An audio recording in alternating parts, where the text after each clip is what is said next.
Poštovani panelisti, poštovani učesnici. Dear panelists, dear participants, I wish you all good morning. My name is Nadira Berbic, and I cordially welcome you all on behalf of the Center for Energy and Resources, and I'd like to thank you all for deciding to choose to spend half a day with us and to hear something about circular economy and green growth in the Western Balkans. We have a few notes before we start. So first of all, we would like to ask all the participants who do not speak our languages, Bosnian, Croatian, and Serbian, to choose the interpretation option. You can find it on the little icon, which looks like a globe. It's at the bottom of your screen, and choose English in order to hear the interpretation, because simultaneous interpretation is provided. Since it is already 8:46, it is a great honor and pleasure to announce Ms. Merciha Delic on behalf of Directorate for European Integrations, who is a contact point for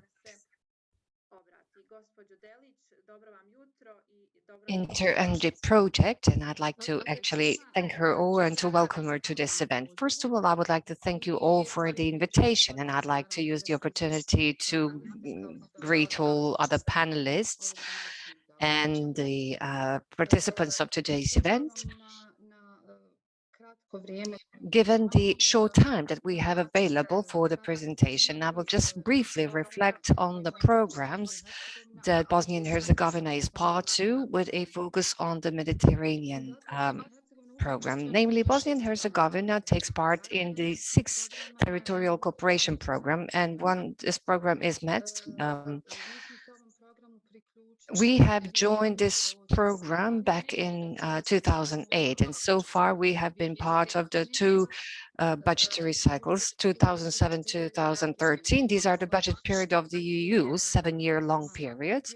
And then we have the next one is 2014 and 2020. And currently there is a preparation of the new program for the budget period of the EU 2021 to 2027. I forgot to mention that Directorate for European Integrations plays a role of the state body, national authority, meaning that we are responsible to coordinate this program within the territory of Bosnia and Herzegovina. Now, I'd like to focus on the new program, and this is an exceptional opportunity to announce the new program, and I think that at this point, this is the most important thing for our participants. The program will be called Euromed for the period 2021 to 2027 is pending. At the end of the year, we hope that this program will be actually put to the European Commission for the endorsement.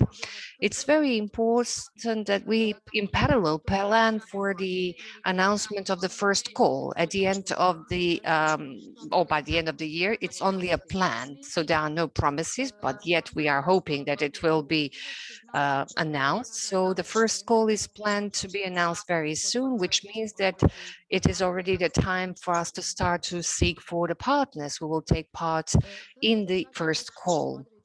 Now I would like to point out some of the novelties in this new program.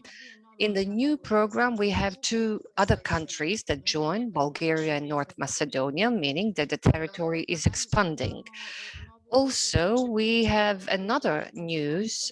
We will have a single fund for projects that will be funded through IPA funding and ERGETS funding. So in the calls, you will no longer be restricted as you have been so far, that you have a separate budget for IPA and a separate budget for IRDF.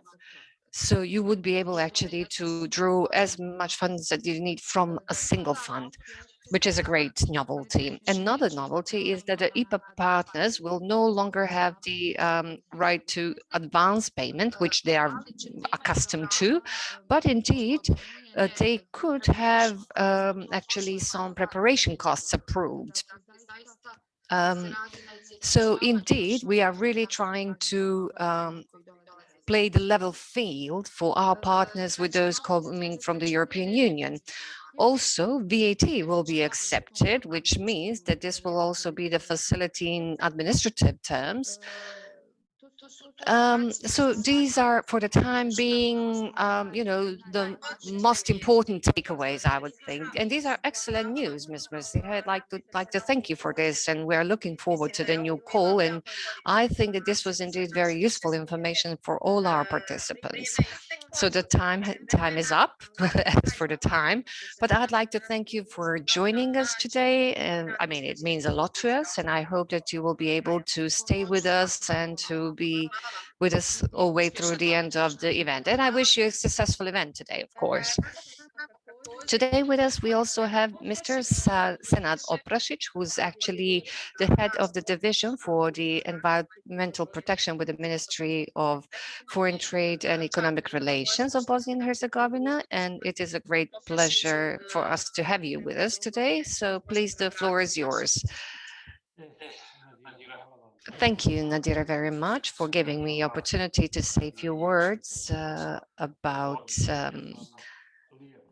this very nicely named webinar, Green Growth and Circular Economy. So I'm very pleased with this. And of course, Merci had now brought us some excellent news. And because now we need to sit together and see whether we are all ready to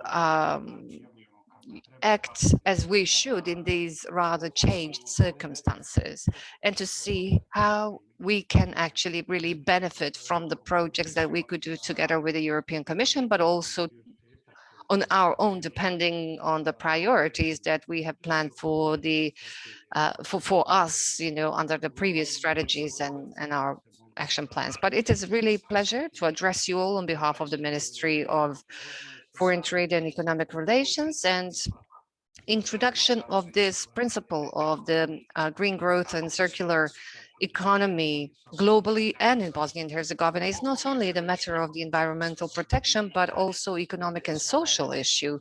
Therefore, it is absolutely necessary to really take it into account in a broader context.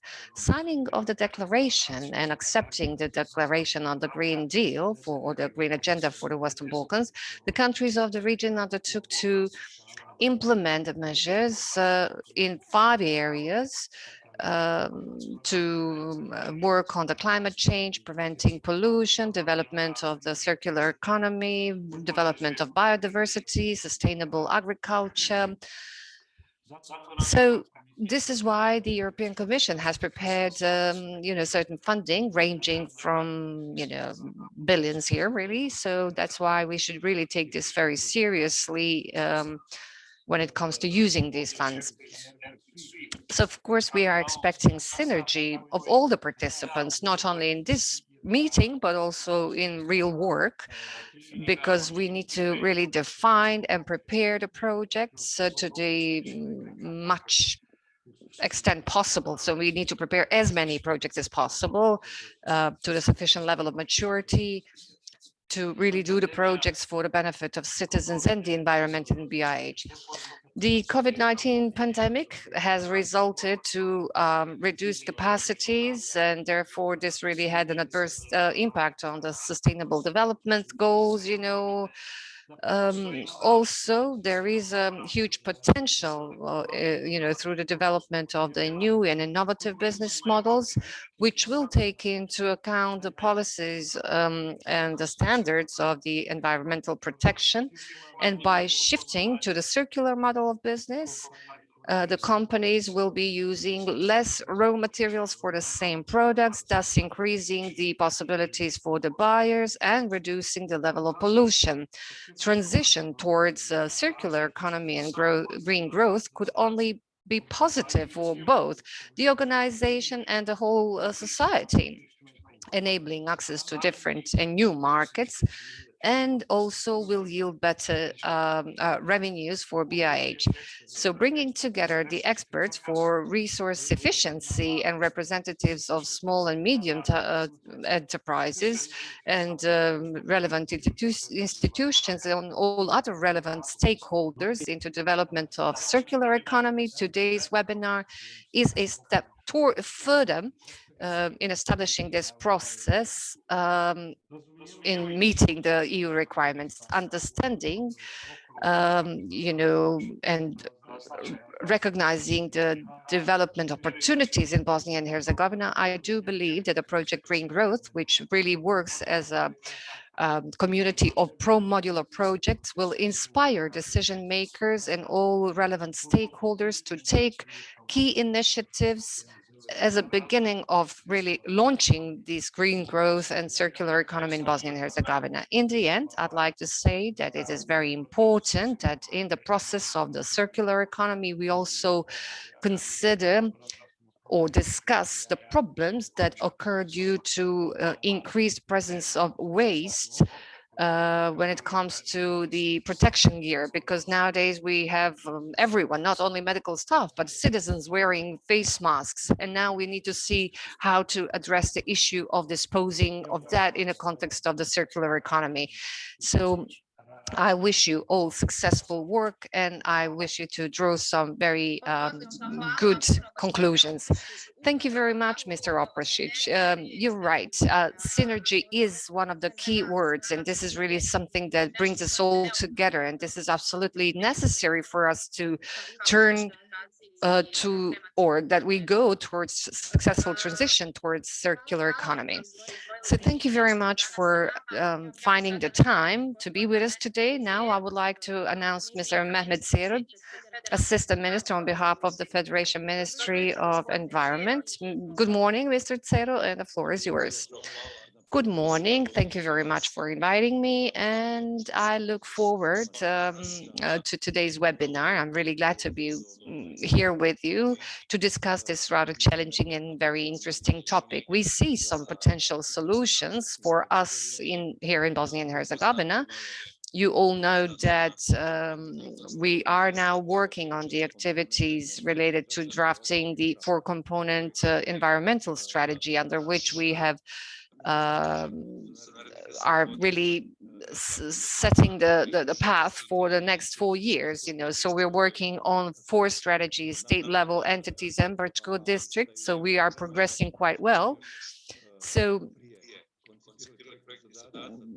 so we have already developed the terms of references for these tasks, but in the meantime, the Green Deal for European, or the Green Agenda for the European Union happened, and Green Agenda for the Western Balkans.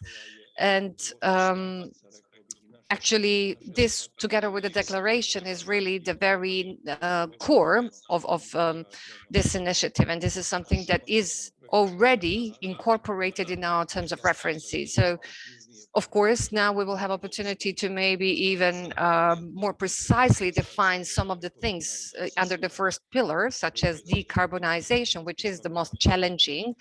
It is relevant for the climate change, for the energy mobility, and in general, I would say that digitization and decarbonization are really two-dimensional direction. Of course, there are some other things that are also very important, but these are the 2 things that are in our primary focus, I would say, when it comes to environment.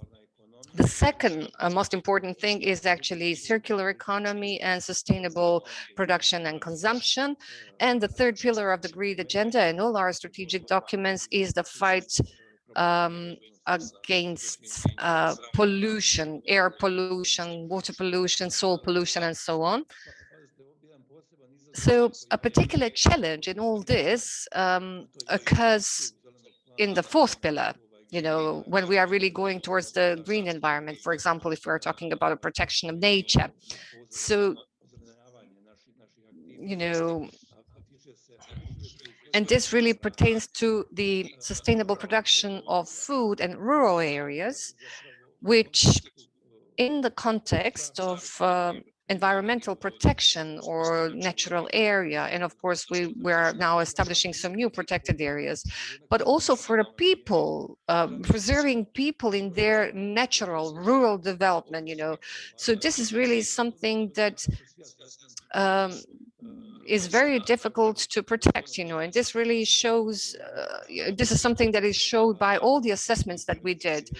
The former decade was the biodiversity decade, and under that we set the global targets and global and local targets as well, and they were maybe too ambitious. But I really like the title of the webinar. And I've seen that there are many things to be somehow, that will be discussed in principle, of course, but I'm trying to make a link, because if we are developing a national plan, for example, we're now working on the bleeding area, which is to be the nature park. So all that needs to be linked with that, and to see what is the rural component there, and where are the people in the rural areas. And we can't really expect the management coming from the urban areas, no matter how well they are organized or whatever, unless they have support out there in a field, So they have no perspective in production of the sustainable food chain, and biodiversity is very important in this context. So we do have certain obligations as a ministry in context of tourism. So what I'm trying to say, that this matrix has been already set. The activities related to the drafting of the strategies are now at the final stage, and we are now really setting the priorities for the next 4 years in the context of acceding to the EU. And now I'm chairing on behalf of the Federation in this working group. So we are now to send this to the procedure. There are a few contested issues here, but there are lots of areas that are very specific and that require interventions. And again, something that is also part of the second pillar of the green agenda and for the Western Balkans, and our plan is the green circular economy.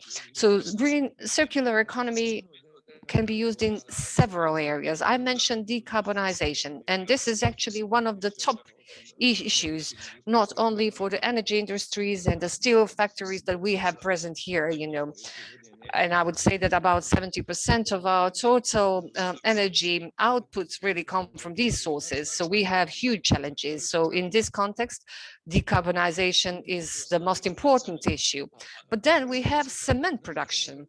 Our cement factories in the Federation are at the same time polygons that are directly linked with the circular economy, which again can be actually closely tied to the waste management. It could be like communal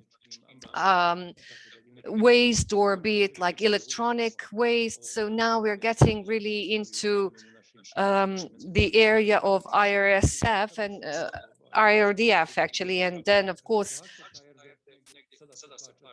So in the past, have been paying the IRDF, and now we are paying the cement factories, to burn down, their waste. So now, of course, I'm not going to say that they are now somehow a byproduct of, IRSDF, but indeed, they are now a very serious polygon for the destruction of the waste, be it that we're talking about the vehicle tires or, some other technical waste. So all this can be very closely linked to some of our activities, and, or maybe there are some other challenges, so in particular, when we are talking about management of a specific type of waste, all this is directly linked to circular economy. So, I mean, I first really thought that I was panelist, but indeed I'm only someone who needs to make some introductory remarks. So I shouldn't be really taking any more of your time. So I believe that panelists indeed have a lot of experience. So, but I will remain here. So should there be any questions, I remain at your disposal to try to answer them.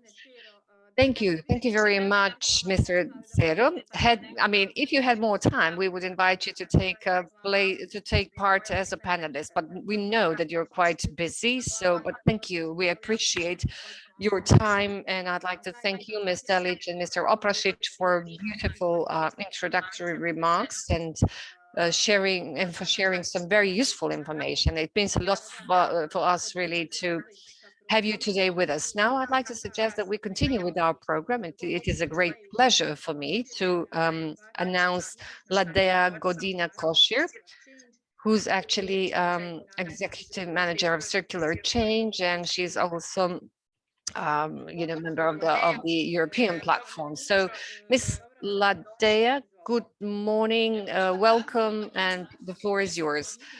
Okay, so I'll speak in our language. I think it's much better to speak in local language than in English. But my presentation will be in English. Everything that I have heard is very, it was really setting stage nicely for what I'm going to share with you as part of my presentation. So let's move on with slides. And okay. I hope you can all see it. Okay. So what I would like to share with you in these few minutes that I have available, circular change. We were the first platform for circular economy in the region. And we have somehow started with informing and mapping of who's on this path of transition towards circular economy about 7 years ago. And this is how we actually, got to the best entry point for circular economy journey. And as Mr. Zero have said, we don't have solution to everything, but we see that there are a lot of actors who could join the process and help us to define some of the solution jointly. So this is our core of circular change, to know who's who, not only in the region, but globally. We have already heard that this entire program came after the Green Deal, and now we have the situation where we are facing with some, crisis of climate change on one hand, and on the other hand, with everything that came along with COVID-19.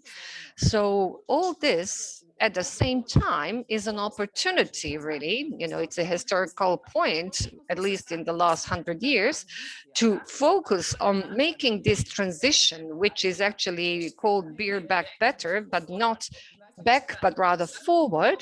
Now we have the opportunity to make the change, which will be indeed systematic. And of course, now we also have some big budgets available for this transition. So now in the Western Balkans, the entire region has the opportunity to get together and to develop projects and solutions, because the projects indeed are very important. I have made a very small overview of everything. Now we have a lot of documents, guidelines, reports, and we could say that EU is really not giving us any guidelines in terms of the direction that we should go to. But today, when we speak about circular economy, a new circular economy action plan is a kind of a cookbook. This is where you can maybe find at least the ingredients that you would need for doing something, and they are very nicely elaborated here. Also, we have the new European farmhouse, and this initiative now really brings together something that I will expand a little bit on later on, and it gives a huge potential for our region, and that is the creativity.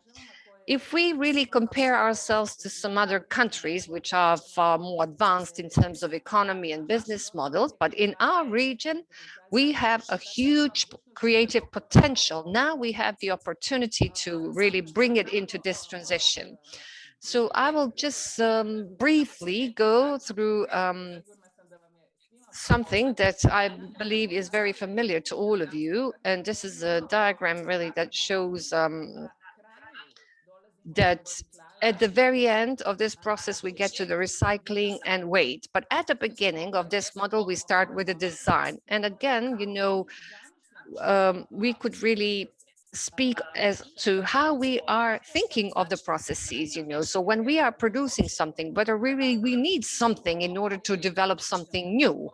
And if we have it, let's see how we could design it in such a way that we could fix it and maybe change a part of it in order to be able to recycle it at the end. Now you could see that the EU directive developed something that is applicable to something that we all have, these mobile phones. Now, through the recycling process, is actually enabling that this to be reused in different contexts. So this is why we can't really be competitive unless we change our mindset. And this is probably the message that is important to convey. Circular economy is not something that we're going to do in order to protect the nature. That's only one part of it. It is important that circular economy allows us to implement the models which will help us stay in the market and to make our companies and our climates competitive in a broader sense.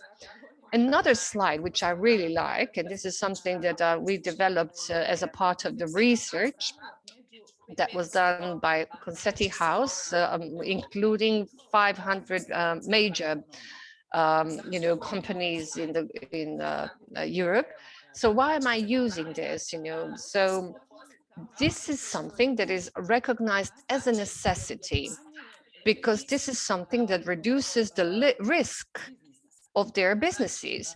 So as Mr. Tsero already mentioned, now in the context of circular economy, we need to find ways to use as little as possible virgin resources, which are getting increasingly more expensive. And we've seen this now during the COVID-19, how long these value chains are getting. And of course, it's very important that we have the resources that are available to us and that we can use what we have. For example, if we have a laundry washer, which we have sold, then we could get the very same washer, to use the material for something else. So this is really different mindset. And this is the transition that makes a difference in our businesses. So now, if we look at the region to see what is it that we do or what we have done so far as a circular change, we again have developed a roadmap for Slovenia. So we have mapped all the potentials. Unfortunately, I'm very, I criticized a lot, what we did, but ultimately we get to the action plan. And this is indeed something that is very important to develop. And I see now that in Serbia they are doing, because we were also helping them to develop their roadmap. And we see that they too and their Chamber of Commerce and Ministry are really supporting the implementation of their roadmap. Developing a document is one thing, but implementation is far more important. So now also 2 years ago in Montenegro, we started some work and now we are developing roadmap for them. Why am I saying this? I know that in Bosnia and Herzegovina, you're also working on the roadmap. So if we put together all these roadmaps and if we see what we as a region have, then it's not that we are only the small countries, but if we look at the Europe is a very small continent. It's almost like an old lady. And sometimes it's kind of, forgetful and sometimes really not quite in line with the trends. That's why I've kind of opted for using this photo, because if we look from the space, how our region looks like, then we see no boundaries there. Therefore, again, I will quote Mr. Tsero, who said that all these systems are very important: energy, mobility, food. I've just made kind of, a list of the potentials that are out there. And of course, we still have a lot of potential in the area of agriculture, of the safe or healthy food, organic food. So instead of closing down to these small silos, small, cosmoses, we need to look at how the entire region can use all these potentials to develop a new green transition in all these areas. And now I think it's the high time, because we have never had such an opportunity. And of course, not only in the region, but also in the other countries, we need to check once again what is missing, So now to see how with this public government and whatever the countries really give us through the different ministries, legislation, and so on. So how to bring this together with a bottom-up approach to see what is it that we have out there in the field, So who are the people who have expertise? What are the initiatives that have been already launched, etc. So now, with Professor Jacqueline Kramer, we talk about transition brokers as persons who need really to make all this transition really work and function, work in reality. It's not that we really don't have sufficient, experts, but we don't have enough people who will really administrate these processes to make sure that all these opportunities are implemented. So this could be another takeaway. So please think about the potential transition brokers in your region and see who could support, who are those who could support this process. And in the end, I just want, inspired by the platform that I'm chairing in Bristol. And, this platform is not really limited to the EU member states. So I'd like to invite you to really look at it, to see what are the good practices, who are the experts, and to take active part in this process and to see what this platform is working on. And please use it in order to announce the event, or, when you're asking the donors. And I'd like to welcome you to the platform. And for the end, let's really think about some key takeaways from here, because often we focus on something that we don't have. So even today, when we look through this particular webinar, let's see what is it that we do have and what else is missing, because we might have some ingredients that we could smartly use or even put together, or to orchestrate it in a way to get to the solution. And let's think, because when we speak about green transition and the circular economy, let's not forget, this is not something that prevents good life. On the contrary, it really provides us with the opportunity that we could live equally good life in this part of the world, and that we could preserve, what we have so far in the future, be it nature, economy, or some social components. These are all the very important elements. And of course, we as individuals and as a society could do something about it. So there are two inspirations that I'd like to share with you. They come from the creative sector, from film. I believe that you have seen A Life on Our Planet.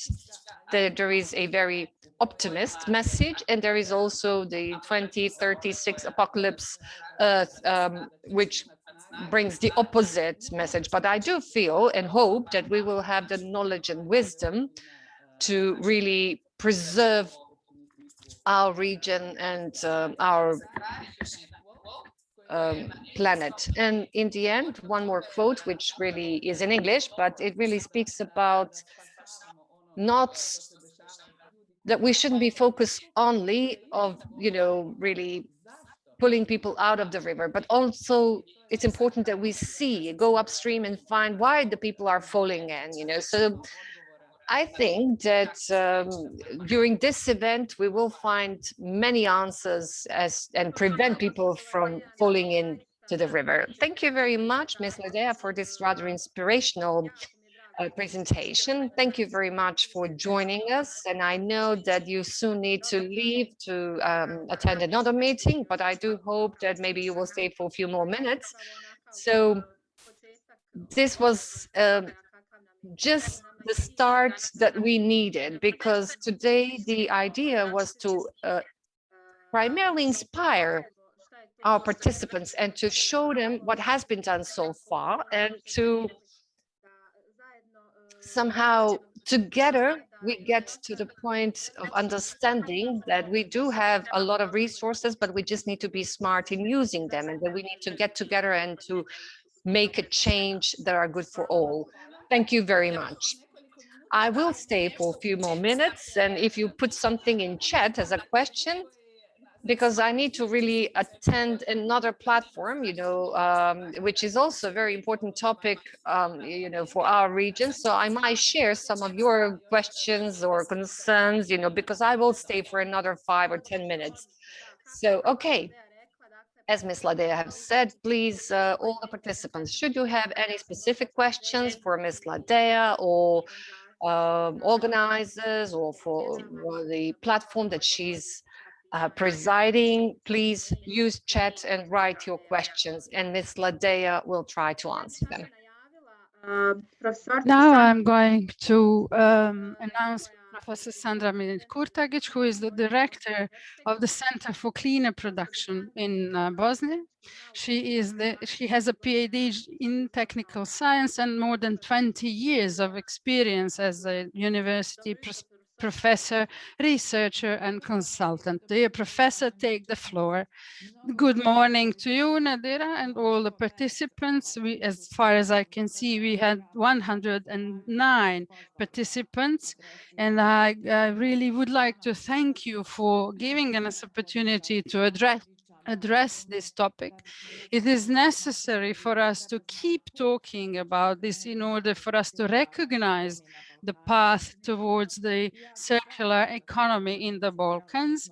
I agree with the keynote speakers that spoke before me that cooperation in this area is precondition for us to move forward, to gain experience. And I'm going to talk about only some of positive experiences in this area. For example, the initiative. There are plenty initiatives for circular economy. There are good solutions in practice, and I'm going to mention some of them today. So just let me remind all of us the things that we started from, namely circular economy, and the initiative of, or rather the framework, comes from the fact that we have an evident lack of resources, mineral and metal resources in the planet. That you can see here, the dark blue from 5 to 50 years there is also the fact that there is a lack of energy resources, and both these things are unequally distributed, which actually leads to a framework for political and war conflicts. So we have to respond to these rather challenging issues, and through circularity or movement of matter within a circle is aiming to restore the resources. So we are trying to find such models that are rather circular. And for example, production, consumption, etc. We want to restore the balance here, and to be in the position to produce some new products. So when we speak about circular economy, it is my idea that we talk about economy actually. There is the need to somewhat encourage everybody who think that environmental protection is only a burden on our economy, and that's a rather rooted position here. So circular economy is economy. That's my position. And here we are talking about economic valorization of the flow in terms of economic values. And I think the circular economy is entrepreneurial economy. So we need people who have innovations. We need to enable them to act. So, and we know that if we encourage this concept, we at the same time encourage the SMEs and their innovations. Many things can be innovative, and in order for us to close the circle, we need innovative services different from those that we have in linear economy. The production of from materials, for example, resource production. And Ladea mentioned the strengthening of services, referring to phones and their repair. So, for example, in the labor market, circular economy brings back some forgotten services that we used to have, plenty of them actually, and that at the moment we hardly have any. It is almost extinct. And I hope that this will be encouraged in the future. I'm going to refer to something that Ms. Ladea said. We had some road maps and action plans. I see the European Union as a well-oiled administrative mechanisms that have steps from the idea to the implementation. And there is no need to invent the wheel here. There is a well-defined path here for us to implement any idea, including circular economy. In 2014, there was a program of zero rate for Europe in terms of going towards circular economy. That was the idea of the concept. And in 2015, there was the document of closing the Circle Action Plan of the EU for circular economy. So if we compare this to these roadmaps, the action plan is a logical answer. And after the action plan, there was a strong support in terms of set of directives that it is actually a set of laws translated into our legislative framework. And in 2020, there was a new framework, the action plan for circular economy, but that's not enough. We cannot only stay within the laws and action plans because we have myriad of laws and action plans, but that is not efficient enough. What the EU creates for something to be implemented strongly are mechanisms of support for achieving goals. So scientific development and cooperation, cross-border cooperation, and cooperation within the region. So interact programs, for example, or some other programs of cross-border cooperation. They create a source of funding, they work on education, they create university curricula. So the higher education reacts immediately with their programs. There is also the support for the development of entrepreneurship and innovations. But that's something that we do have, but fail to use. And they also work on raising awareness. So the idea, action plans, laws, strategies, and then the entire mechanism of support must be created. However, we do have some positive aspects to our stories. For example, Montenegro and Serbia are two countries that initiated their own path through developing these documents. What is the thing that's not good in our story is the fact that material resources, the deposits are the main primary things, and we do not have the circular economy. But the good side is that these countries started to develop these roadmaps. We have programs for strengthening entrepreneurships in all the countries of the region, but they are not used. And despite that there is no support, there are initiatives in this field. I'm going to present some small ideas, for example, in the sector of small entrepreneurships. We have some good practices initiated by natural persons, for example, the reusing or repairing, restoring old furniture made of wood. I'm talking about Bosnia and Albania here. And the use of plastic bags and the bags of having a new roles. These are initiatives given by the natural persons. And in all these examples,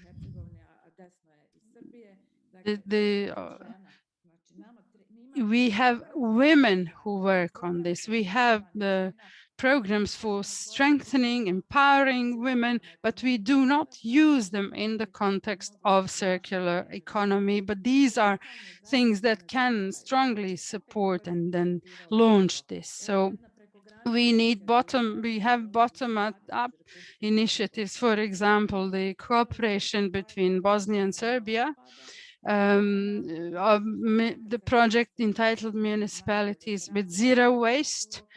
The intention is to create business opportunities, to develop entrepreneurship, and the motto of the project is to create municipalities with zero waste. Also, we have a program between Montenegro and Albania through Crossborder Cooperation, the program towards zero waste. And we have several municipalities that actively participate in this. Also, there is the initiative or initiatives given by SMEs and industrial companies. I'm not aware whether Croatia belongs to this, but I'm still going to share an example or a concept of business development of a respectable company that it was established during the former Yugoslavia that produced luxury carpets and lost its market. And they now developed a new a product, namely felt, for insulation in construction business. So this is quite a new portfolio of services amounting for 80% of the company's business. This is the company from Croatia that processes 3,500 tons of waste from Croatia. Their concept, in addition to creating a new product, is the cooperation with Red Cross and the TSAC selling newspapers. And it is rather creative to develop cooperation with the newsstands. It is an excellent idea. It's an original concept. For example, we have the area of Glamoch and other cattle breeding areas that they have the excess of wool that they cannot place on the market. And it is now, it is then stored instead of using it for insulation materials, etc. So there are many good ideas. I have to say that the leader in the field of circular economy is certainly the Republic of Serbia, especially in chemical leasing, which is part of their strategy. This is the concept that completely changes the market for chemicals, where instead of chemicals, they sell services. For example, cleaning of industrial premises, they sell the service of cleaning per square meter rather than selling the chemicals. So the situation is much more complex. I have simplified this example somewhat, but I want to say that an innovative concept and a different approach can lead us to new solutions where we can better manage material resources more efficiently with the same effect. So the effect of our service must be of equal quality relative to our previous activities with lesser, decreased pressure on the environment. So you can see on the slide that there are many sectors where this concept can be implemented. With regard to organic matter, there are many initiatives. We should mention the volunteer initiatives. For example, a plate more and the Food Bank Macedonia. There are volunteers who distribute the food to people in need, or even you can access this via applications. That's is some sort of decrease, although there are legal obstacles to a wider scale of this such services. For example, these are organic residues that can be applied from home production to industrial production. This is an example from Montenegro. There are many ideas as to how to use this organic parts, for example, for producing energy for glass houses, or producing energy for some other needs. Also, you need purification devices that also can generate energy. There is a huge potential in electric and electronic waste, because we have rather valuable materials, or rare materials here, who are found in a few countries only, particularly in China, which is quite problematic. You know that we had a crisis with chips a few months ago because the availability of rare metals is scarce.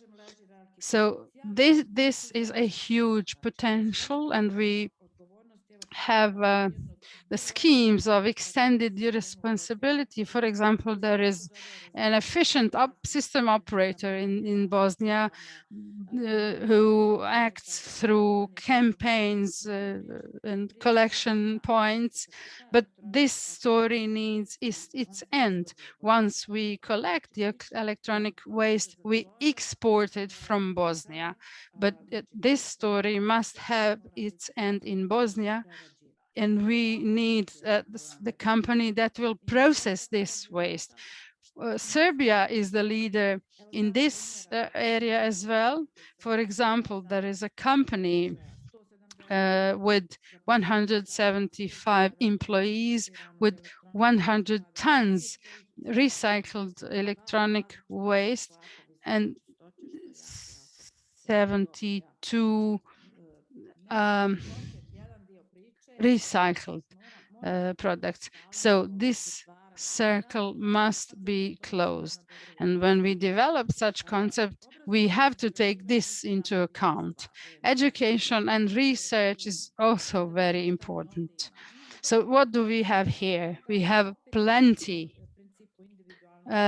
based on individual initiatives and cooperation projects. We have webinars, conferences, workshops, and that we should have a lot more of them.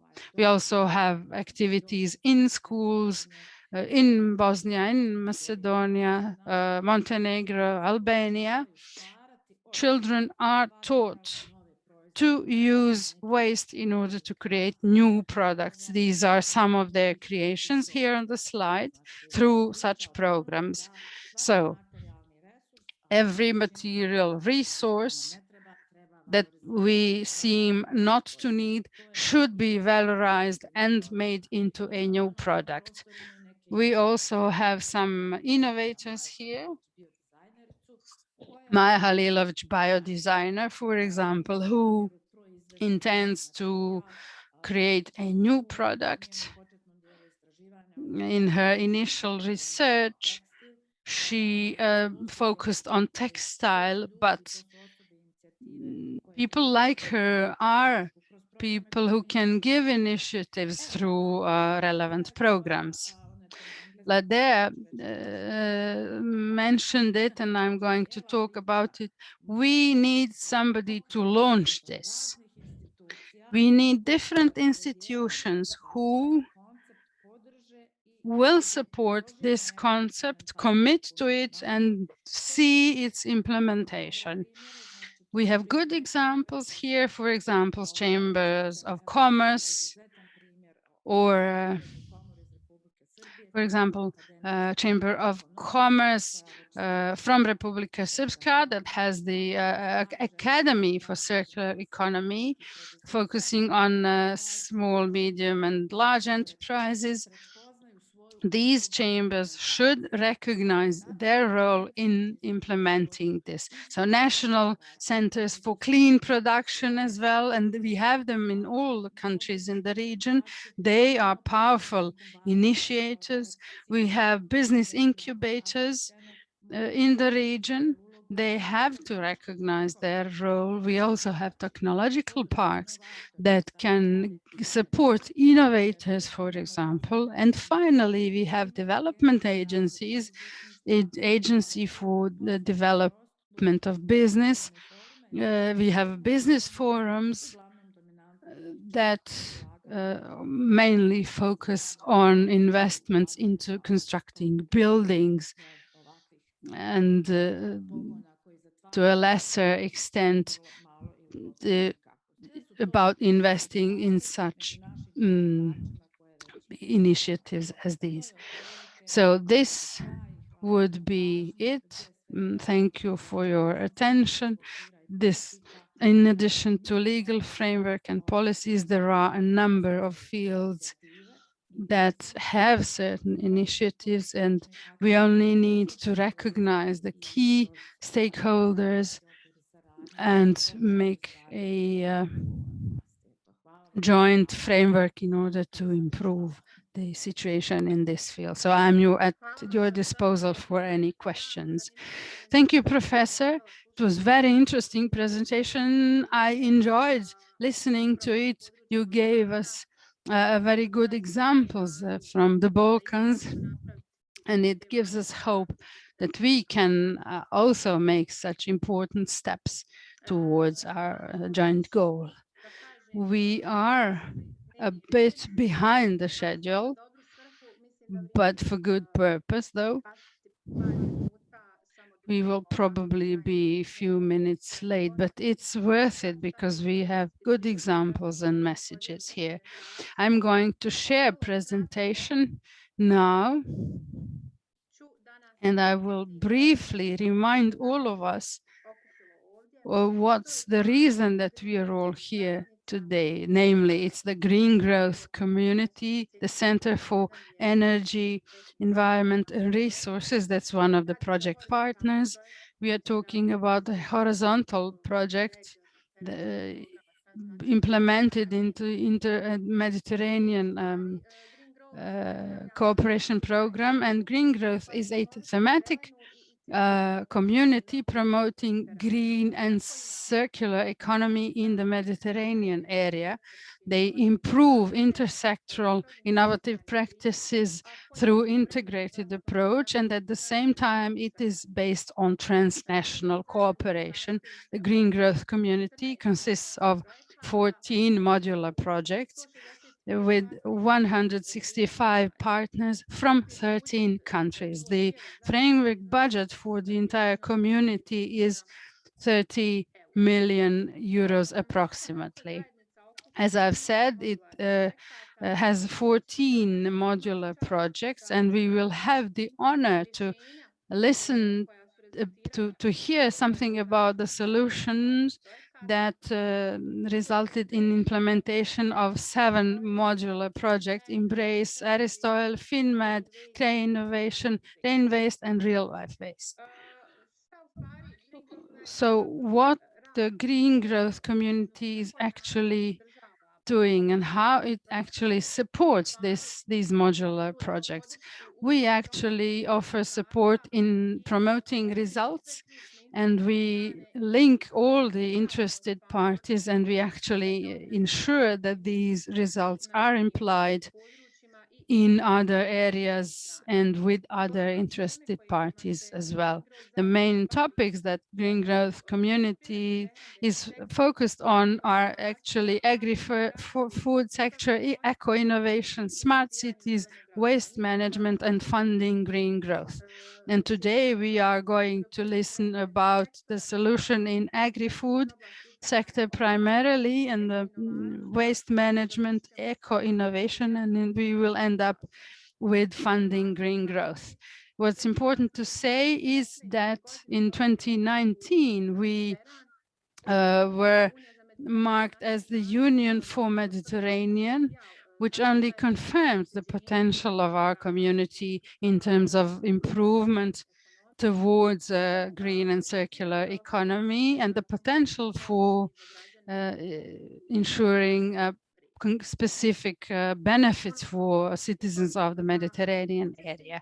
What is useful for all of you who are here today is the Green Growth Platform, that is one of the main tools of the community and which can show you the result of all the 14 projects. It can help you find new partners and establish potential new partnership and coordination.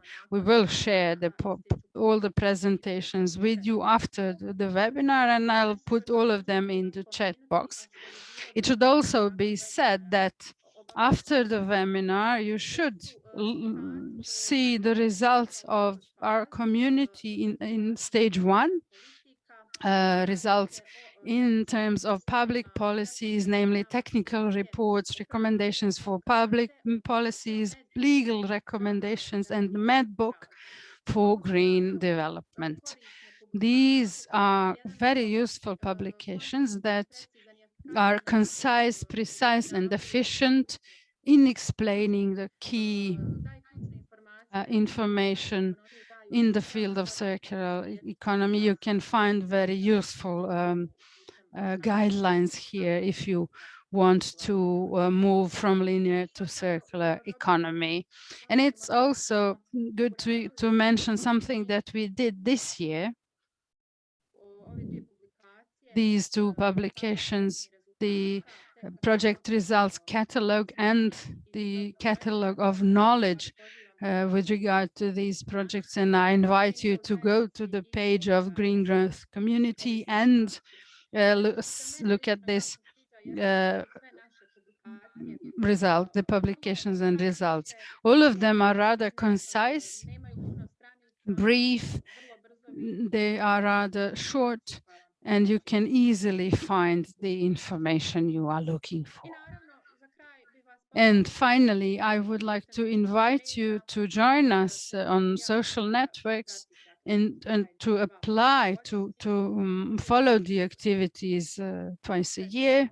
I'm also going to put the link in the chat box, and it would be good to mention, and I'm glad that we have our lead partner, Beta Technological Center within the Burke University. We have Ms. Mercedes Boyora, who is the head of the project leader, and I'm glad that they are here with us and that we had an opportunity to organize this. That would be all from me.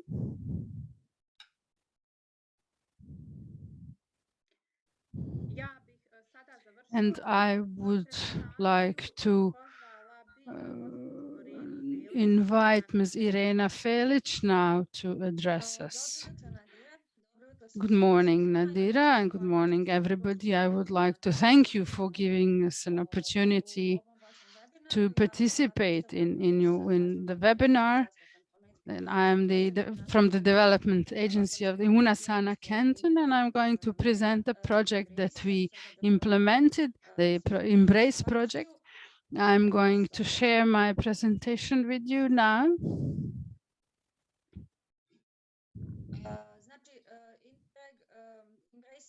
So Embrace is a project that we implemented together with the partners from the EU. Our lead partner is from Italy. And when we were about to implement Embrace, we saw it was very useful and that we could find many solutions through this. So we were very happy when our project was improved for funding by the EU. And the notion of circular economy was new to us, but at the same time, we were also happy to get funds for our project. Our target groups were SMEs in the sector of agri-food in the Yunasana canton. We also had sector agency and mediators. So, and I must commend the support of the Chamber of Commerce of the Yunasana canton that is also focused on circular economy. We established a great cooperation with them. So the project achieved the results that we hoped for, not only at the level of Bosnia and Herzegovina, but at the level of the whole project. So we developed a tool for circular business model that may seem complicated at first, but it is rather innovative, rather accessible, and it is meant for SMEs and decision makers in the agri-food culture and wine sector that are in charge of this sector. And it also have ecosystems in terms of circular economy. So we offered free tools and materials for sustainable production, and this was met with a huge interest by SMEs, which was very good. And so through this tool, the SMEs can analyze their entire business. They can see their needs, their challenges, and finally, through the entire process, they can choose the product, the service, or some new system that will improve their business by applying these tools for circular economy. So the pros of this tool is actually that they promote this way of doing business, and each tool can help any enterprise to really look at the purpose and the values, to find inspiration for a new solution, and also to analyze the current system in order to recognize the possibilities for improvement and to turn plan into action. There were some small and medium enterprises who have entered into the implementation of these activities with a great enthusiasm, and they have tried to really find some benefits from these tools, of course, with the assistance of our experts in the process. At the very beginning, as I have said, we've developed a questionnaire, and through that we have learned that members of the target group were not really aware of the circular economy as a concept. Through this we have raised their interest in the concept, and in the end we ended up with 10 very good business ideas. And one of the activities of the project was actually 5 investment plans. Now our companies have prepared investment plans that are based on the principles of circular economy. Unfortunately, during the current situation, they're unable to fund the implementation of these plans on their own. But now we're trying to help them to find the alternative sources of funding for the implementation of these plans, probably through some grant scheme or maybe IPA support.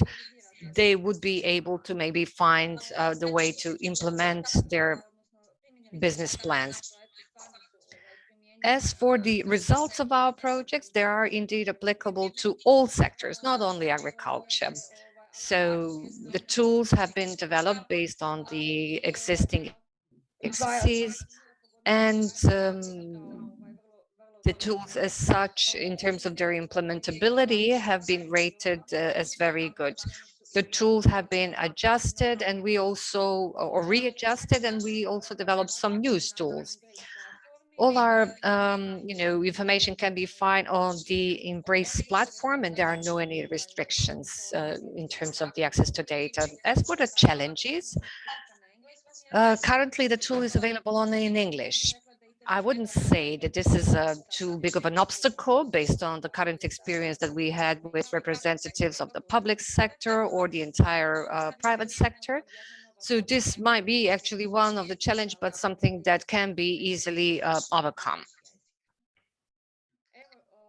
Okay, so I really hope that I haven't taken too much of your time, and I hope that you find our project interesting, and I remain at your disposal should you have any questions.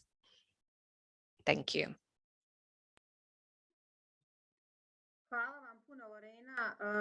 Thank you very much, Lorena. This was very interesting presentation, and it was interesting to see that you had such a great turnout rate in terms of the private companies who have recognized this project as an opportunity to improve their businesses.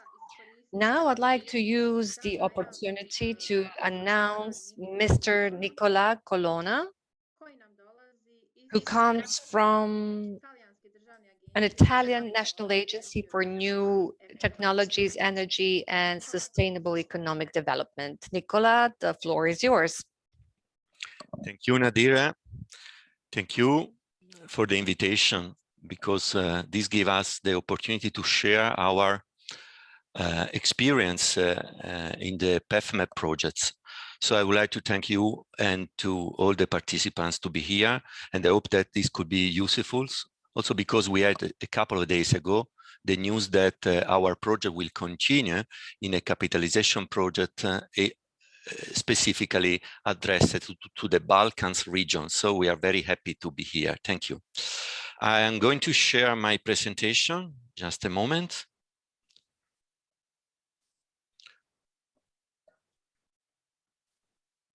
Okay. So our project is the PEFMED projects, and along the project we were able to develop some innovative tools that could support small and medium enterprises in the agri-food sector. I will briefly introduce the projects, and then I will share our experiences, and I will speak about the transferability of the projects also in other countries, also in other sectors. The objectives of the projects were to promote a systemic innovation in the agri-food supply chain. So we're not looking only at the small and medium enterprise, but all the agri-food supply chain. And we would like also to promote by implementing our activity to promote the market uptake of the innovative production systems, because we have many different innovations that are on the market, but many times small and medium enterprises are not aware of the opportunity of the new solution and new technologies that are available. So those are the two main overall objectives of the projects. We are going to, in our project, to apply the product environmental footprint. Just 2 words about what is PEF. PEF is a methodology that gives the possibility to small and medium enterprises also to perform a full understanding of the environmental impacts of its production processes, and to calculate properly the final impact of a specific product. Could be wine, could be whatever. And but everyone knows that this process is quite complex, especially if we are speaking from the point of view of a small medium, or sometimes micro enterprises in the agri-food sectors. So the LCA methodology is the most diffuse methodology to calculate the environmental input, but is also quite complex. So we have to develop something that could be easily applied in the small and medium enterprises. So we did this job in different regions at European level. Here you can see the different countries and the specific regions of the Mediterranean area that have been involved, from France, Italy, Portugal, and we involved more or less about 200 companies in the process of testing the applicability of our tools, and we made our experimentation, our application, sorry, in some specific sector. Cheese, olive oil, wine sector, and you can see also bottled water, livestock feed, and so on. So we had, we can say, good experiences in different strategic Mediterranean production systems. The target groups are many, because in our opinion, along the and around the agri-food chains, you have many and different actors.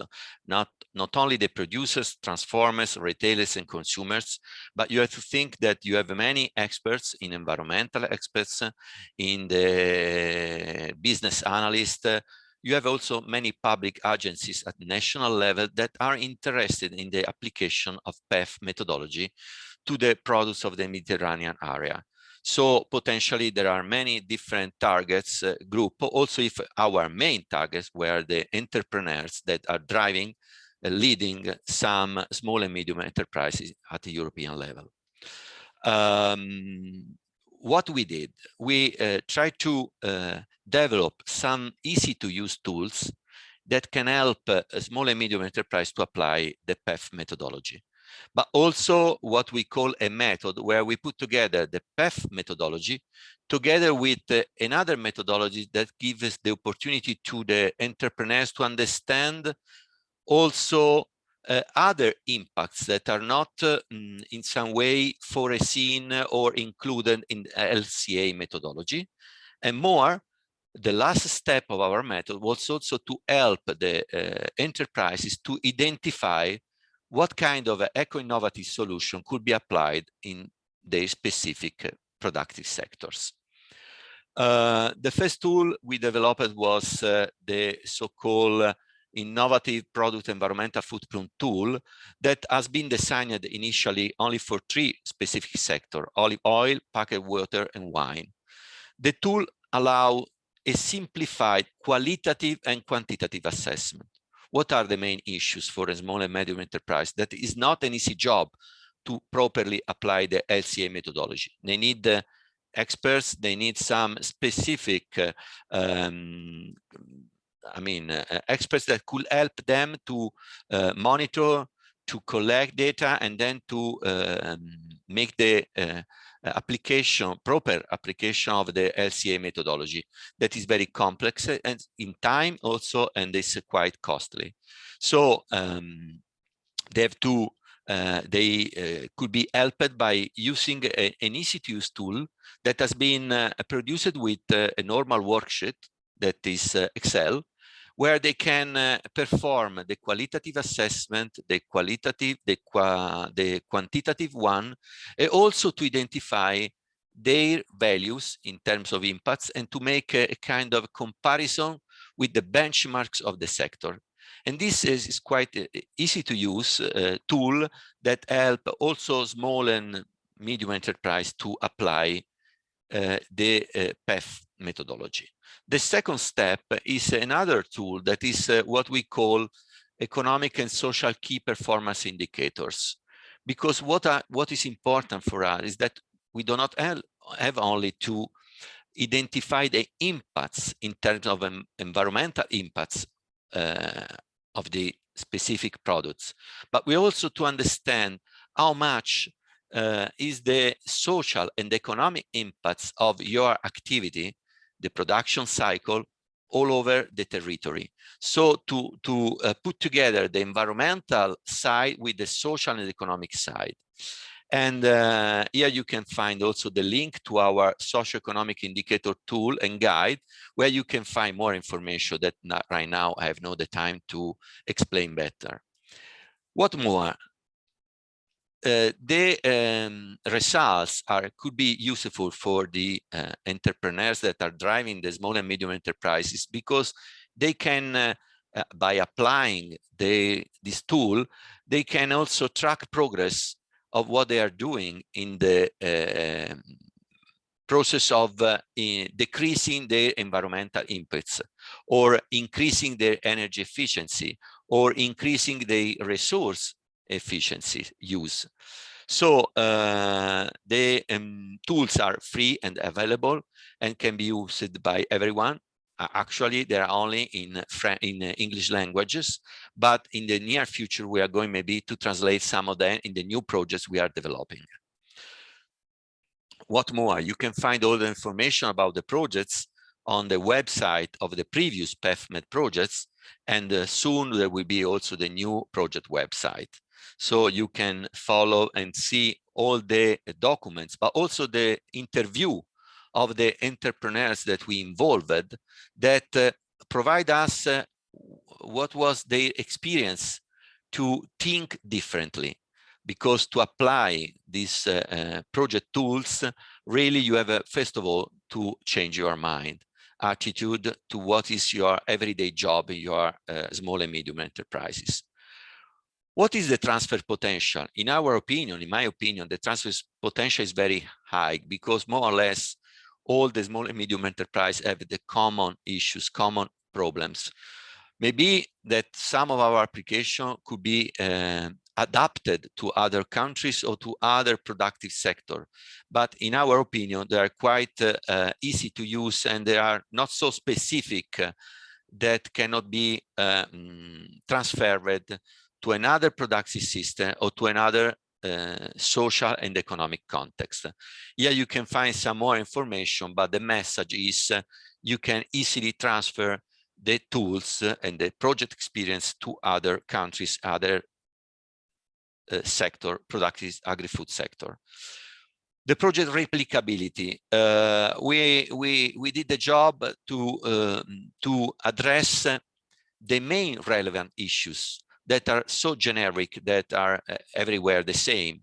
What is important for me is that all the small and medium enterprises have the same drivers, because they are interested to save money, and this can be done by saving resources, saving energy, saving water, and they would like to stay competitive on the market. And each saving means to save money, so to be more competitive. So if those are the main drivers, they are more or less the same, and the PEFMED method and tools allow to have a completely inventory of the process and along the full chain of production. And it's very important to involve also the food producers, the farmers, as well the retailers in the process of implementing the PEF methodology. What challenges? The challenges are always many when we would like to apply new methods in a production process. But what is the main challenges, in my opinion, is that we need an increased consumer awareness, because the consumer are the main drivers to push the entrepreneurs to change their mind attitude. So it's not only an ethical issues, but if there is a growing consumer awareness at local level, there is a request for more, what we can say, more labeling, more information about the environmental product, of the environmental impact of a product that I am buying. So in my opinion, this is the main issues. Then we have also to think that to apply properly our project in another country, we have to make some adaptation, that's for sure. and that we have also to update the solution and technologies, because every day we have new solution and new technology that can be applied also to our sector. But in my opinion, those are not the real challenges. I hope that in 10 minutes I was able to introduce you to our project, to create some interest about the PEFMED projects. And thank you for your attention from the ENEA team and from the PEFMED team from all over Europe. Thank you. Hvala vam puno, Nikola. Sasvim dovoljno informacija. Thank you very much, Nicola. This was quite sufficient amount of information, very useful, very interesting, all provided within the allocated time frame. Now I'd like to invite Ms. Mari to present to us the results of the project Aristotle. Mari, the floor is yours. Good morning, Nadira. Good morning, everyone. Thank you for inviting us to this very interesting event to present what we have achieved with our project. I will share my screen now.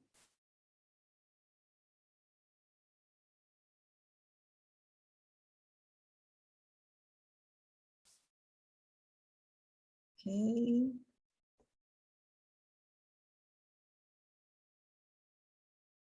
It looks to be a bit slow. Can you see?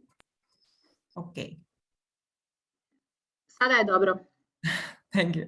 So my name is Mary Krymnianiotti. I represent here the GTCF Xenipoli, who was the lead partner of the Aristotle project. What is the Aristotle project about? The Aristotle project aims to strengthen the competitiveness of the olive oil sector through the development and application of innovative production and quality control methodologies related to olive oil health protecting properties. And how all this idea started? It started from a European regulation, the 432 of 2012, which actually refers to when some products, some food can bear the health claim. And especially for the olive oil, mentions that in 20 milligrams, if there sorry, I have a problem with my screen.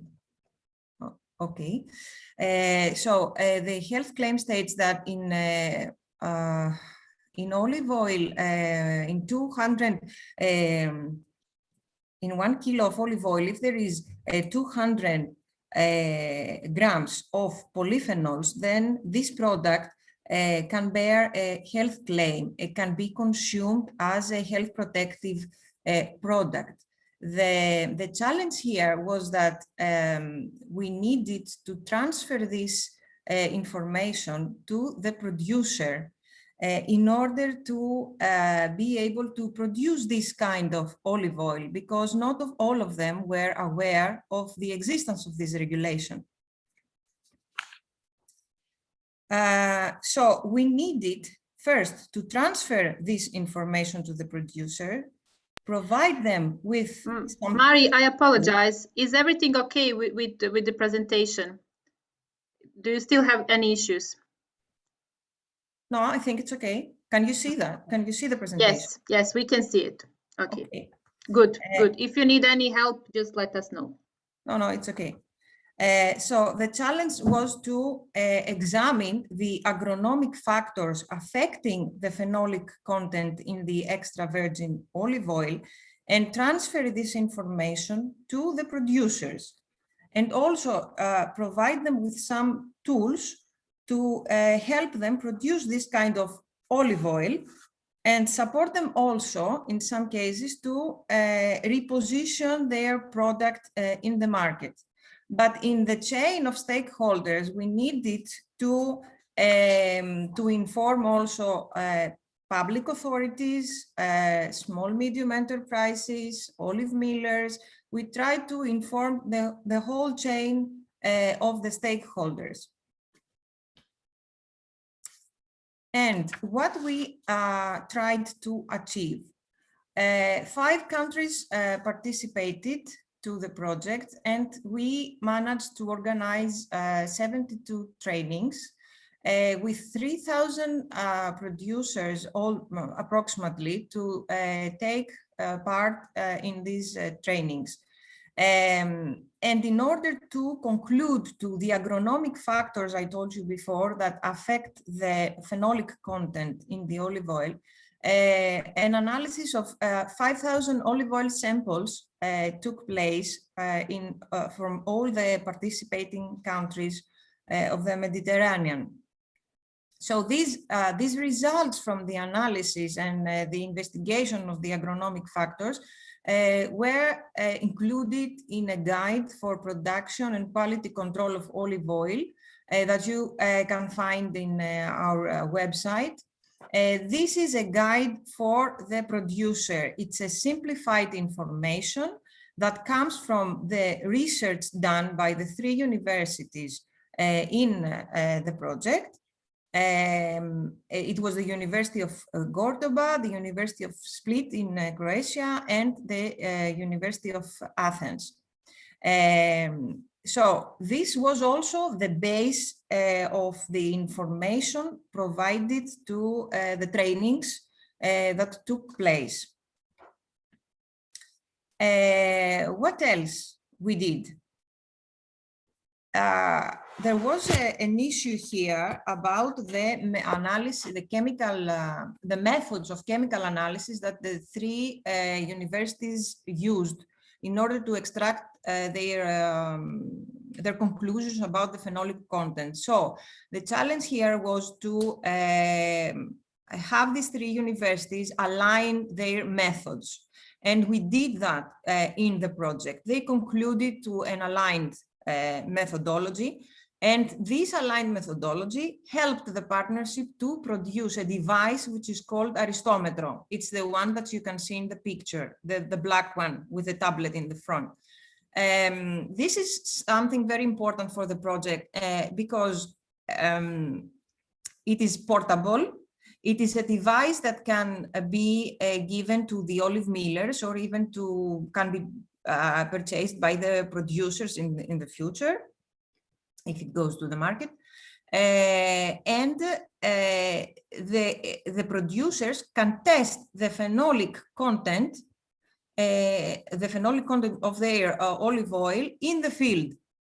So the result can show them several important things about if it is the right time to harvest the olives and take the quality that we want for the market that we have entered. It is very, very important, and it works with colors. Depending on the color that you receive, it is an indication of the level of the phenolic content in the oil. So with this training of all these people and the involvement of stakeholders, a community was created in the Mediterranean, a community of producers and other people in this chain of olive oil production that are interested in the high quality extra virgin olive oil with phenolic content. So the idea was to create a cluster with all these interested people and an electronic platform which is called Aristotle Hub to support the communication.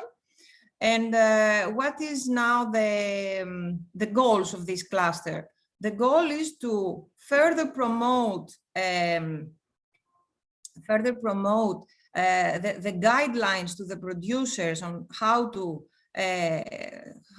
produce high quality olive oil with a high level of polyphenols, to promote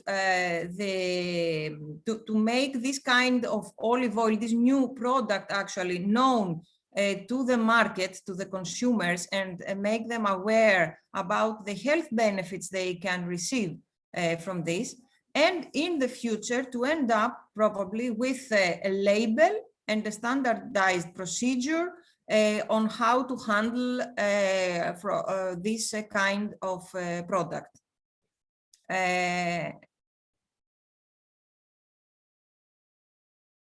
So what is the project replicability?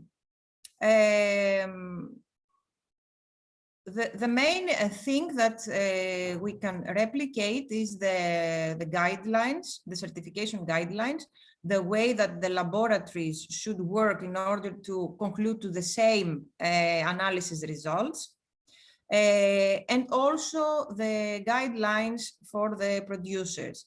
And we are very, very happy to announce that our project will continue in the near future because of the approval of a new project under the last call of InterMed. In the picture, you can see a portable olive mill that we purchased within Aristotle in order to be able to extract small samples of olive oil in the field and do the chemical analysis right away in order to test the phenolic content of the samples, even in the periods that the olive mills are closed, because in some areas, for example, in Greece, they don't work all the year. They open only in October, November, when the harvesting period begins. So this is from my side. I am at your disposal for any extra information you may need. Thank you.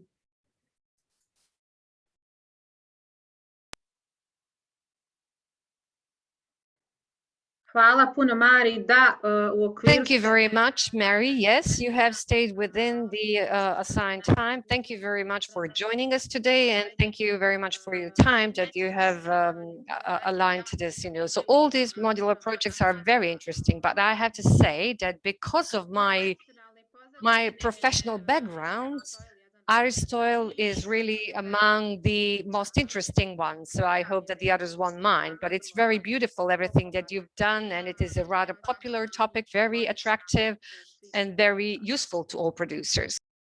Predlažem da nastavimo sa dnevnim redom I I suggest that we move on with our agenda. Ms. Aida Damaliajuran from Sarajevo Development Agency. She's going to present the CREA Innovation Project results. So Aida, please take the floor. Thank you, Nadira.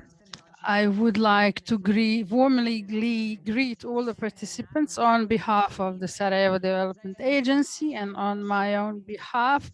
It is my honor to share with you some useful experience and projects that SERDA implemented in the past 2 years.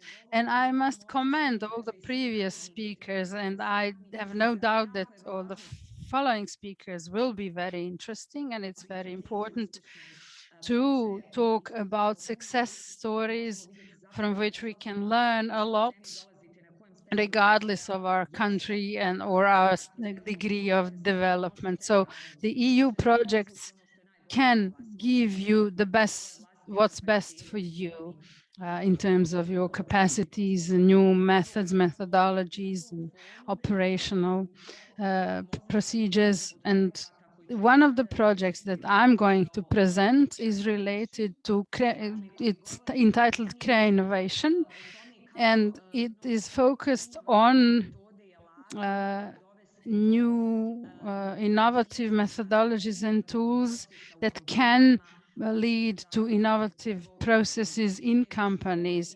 Most of your speakers highlighted in their presentations the word innovations and put it in the context of importance and focus of the EU on innovation and on the importance of that. In this regard, I'm going to share my presentation and my screen with you.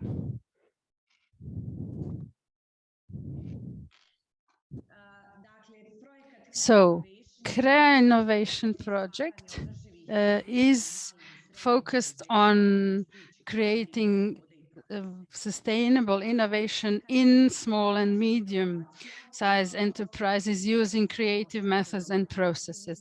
When we speak about innovation, we all refer to some grand scale innovations, but they can also be at the local level, especially with regard to SMEs, because when we say innovation, we imply any improvement of the process of products or service. So if any change can improve a business process, a service or product, that is innovation. So innovation is not always a fundamental thing.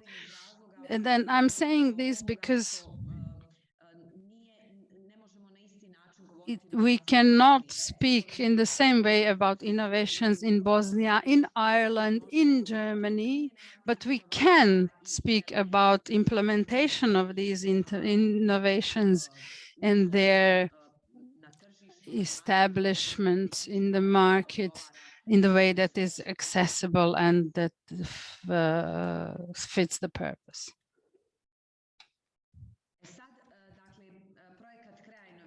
So the CREA Innovation Project included 9 countries, 9 partner countries.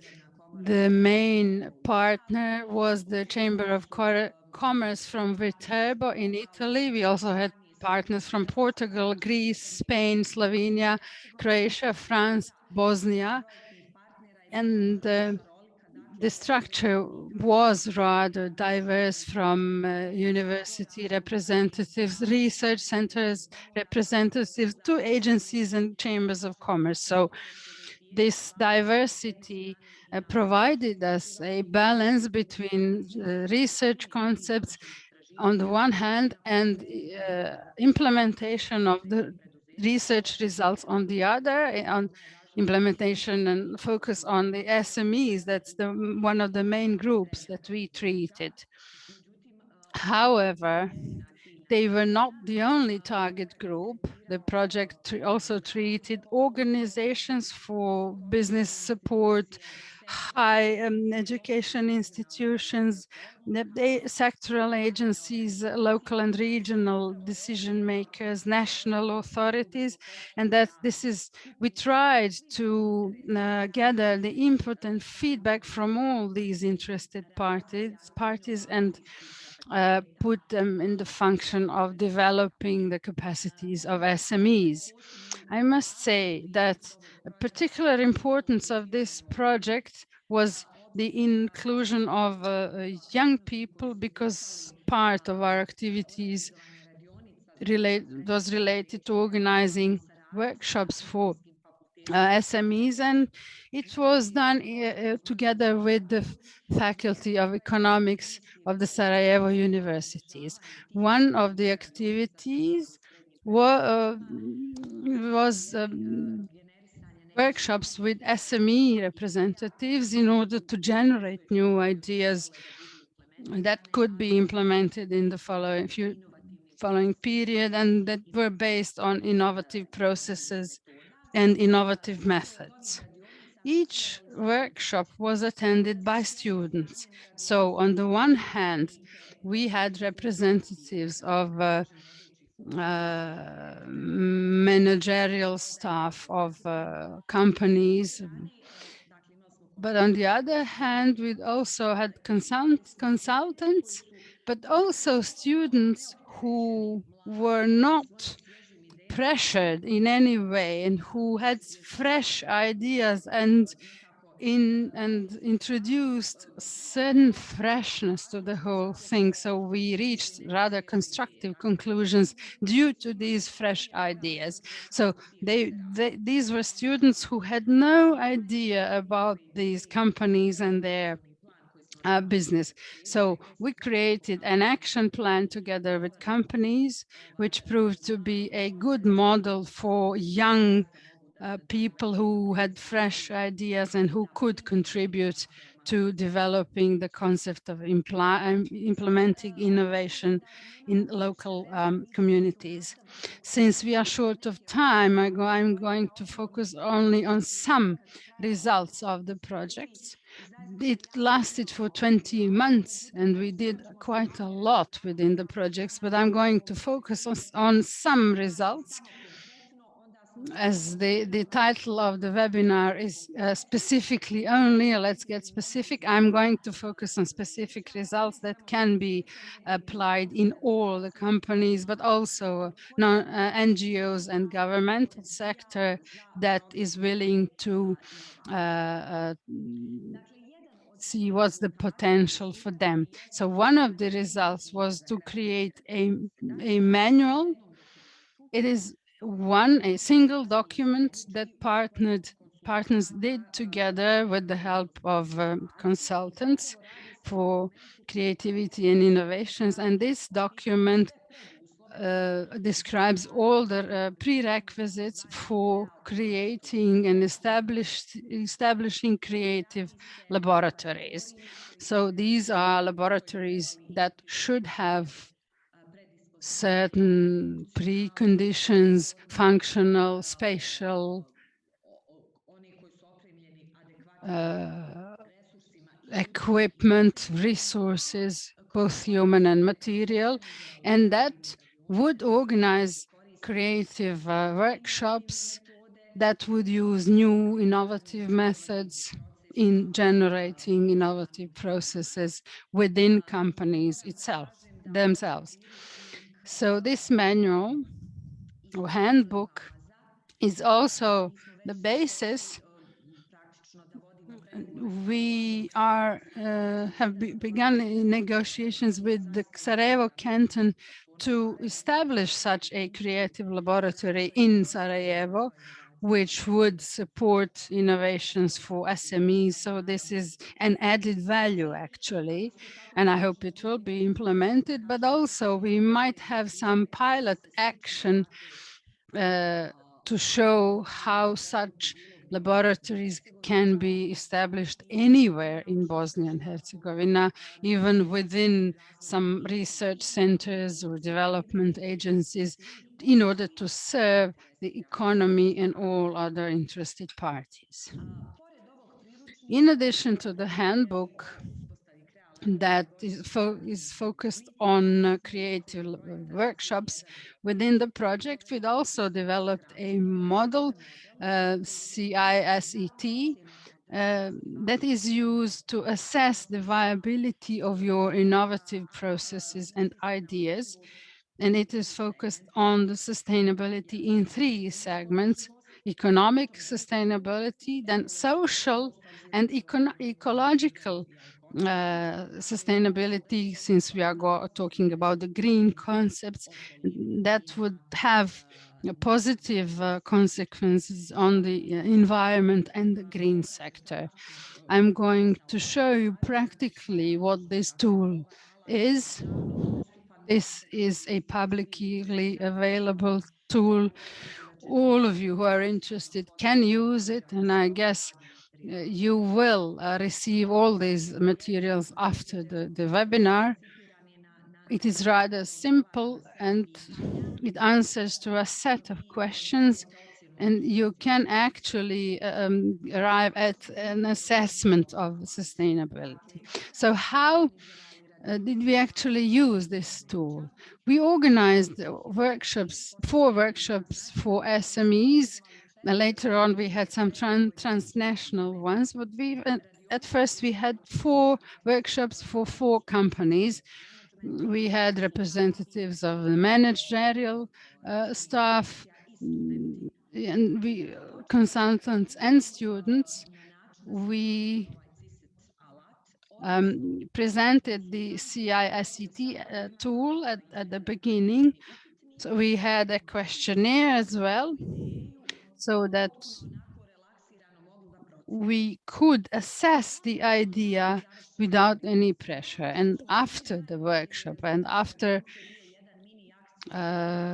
after we arrived at a small action plan together, showing what the company should do and how it should implement its innovation. So after that, at the very end, we again made an assessment of the sustainability using the CI/SET tool, and we compared the initial and the final results at the beginning and at the end of the workshop. And I will show to you how it actually looks like, and to show you can see through this if you underestimated or overestimated certain things and what are the added values. So through this tool you can see the assessment at the beginning and at the end of the workshop. So I suggest that I briefly go through this tool so that you can see what it actually is and how simple it is to use. Yes, okay. Thank you. So this is the ESL document, and you start from the very beginning. It's in English. I'm not going to go through all the questions, but I'll give you the gist. Aida, I'm sorry, we still can't see the document. I'm not sure if the Zoom froze or what's going on. I'm going to try again, so please tell me if you can see it.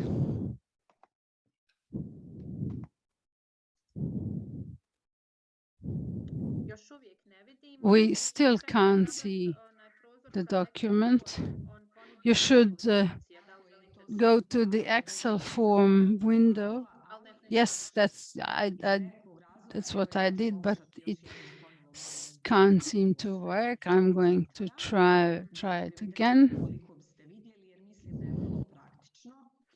I would like to show it to you because I think it's rather practical. It says that sharing is paused. I'm not sure whether you can do it. Yeah, you can see it now. Okay, great.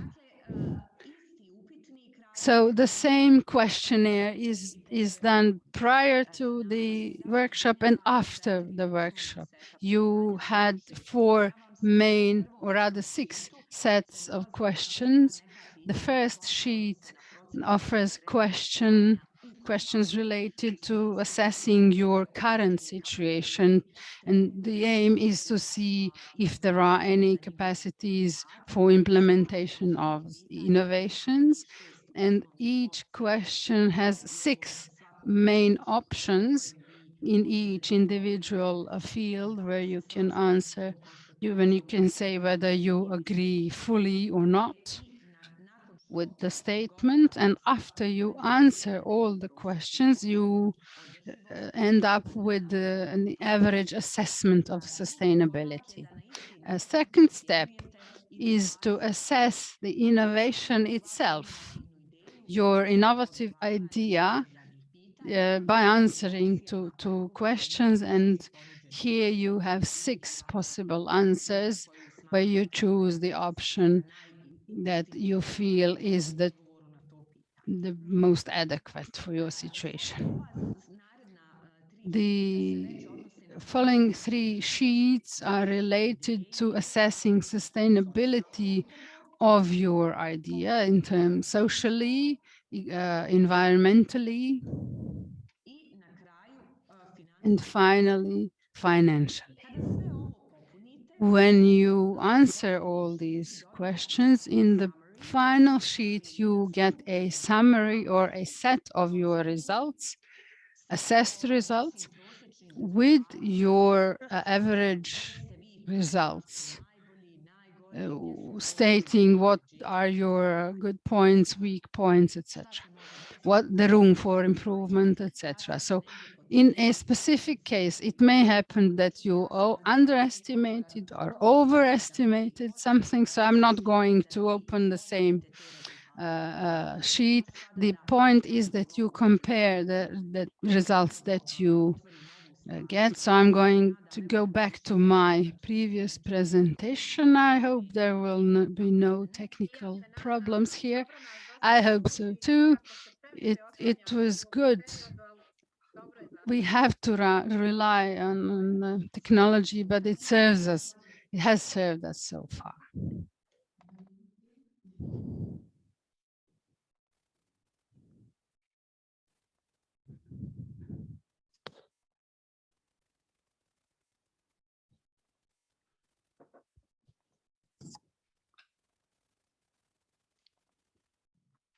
Nadam se da je to sad okay. I hope it's fine now, that you can see my presentation.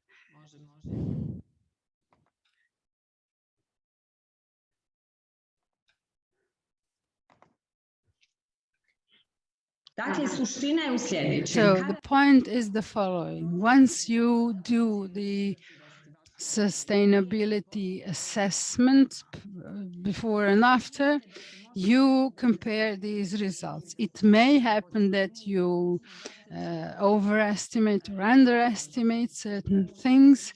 So using different creative methods or set of tools used during the workshop, you can actually assess your idea from different angles. And with the help of consultants who are very good experts, and because they are in charge of the whole process, and then there aren't many such experts. So with their help, with the help of experts in the field of creativity and innovation, you can get the whole picture. Even if you improve the way you think, and I think Nicola said from the PEF project, it is up to your perception of your idea. You may have one perspective at the beginning and quite a different one at the end of workshop, because you may be emotionally attached to your new idea, and that's why you are not able to fully recognize whether it's sustainable in terms of funds, environmental or something else. So this gives you a tool to get a more objective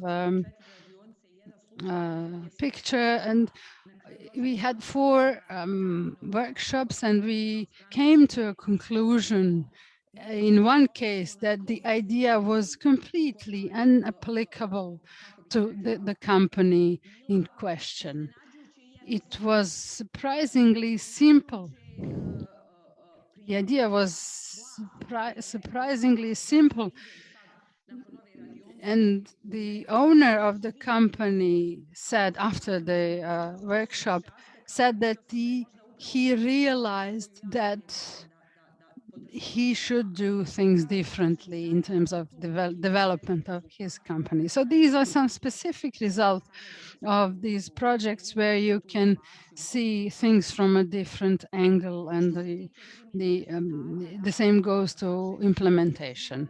I must say that all these results from the handbook to tools developed, they are not meant for SMEs only, but also for all other stakeholders, whether non-governmental, governmental, civil society organizations, anybody who would like to assess the sustainability of their innovation in the field.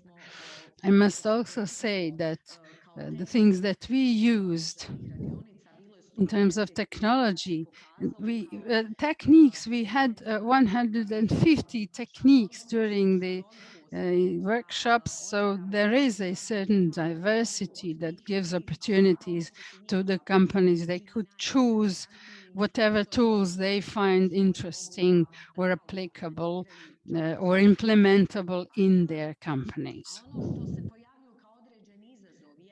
And there are always certain challenges that they are mainly related to our awareness. We believe that our way is the right way, there are certain owners of companies that are quite egotistical and not open to new ideas, new projects that might strengthen their capacities. So that one of the ways for us to change this situation is to keep talking about the importance of exchange of knowledge and experience, to talk about success stories that may motivate others, to tell stories about successful companies. And then people might easily say, well, if they could do it, then I can do it as well. So that's important. It's important to have such workshops, gatherings, etc. So, but in order to organize these such workshops and such labs, we need funds for that. But we need to find a way to use the local support funds, the funds of governmental organizations, to find some space to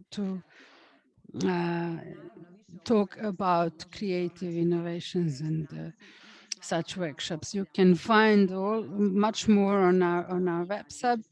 I'm at the disposal for any possible questions. Thank you, Aida. It was a very interesting presentation, and I am glad that you presented this tool to us, because that's something we wanted to do, and we wanted our participants to familiarize themselves with it and to realize the importance of this tool. It's 11:15. We are a bit behind the schedule, as I've already said. Now I suggest that we watch a video. I am the moderator of this webinar, so I can choose the video that we are going to see. It is a very brief and concise video. It is very interesting, so I suggest that we look at the video and then we can move on to discussion.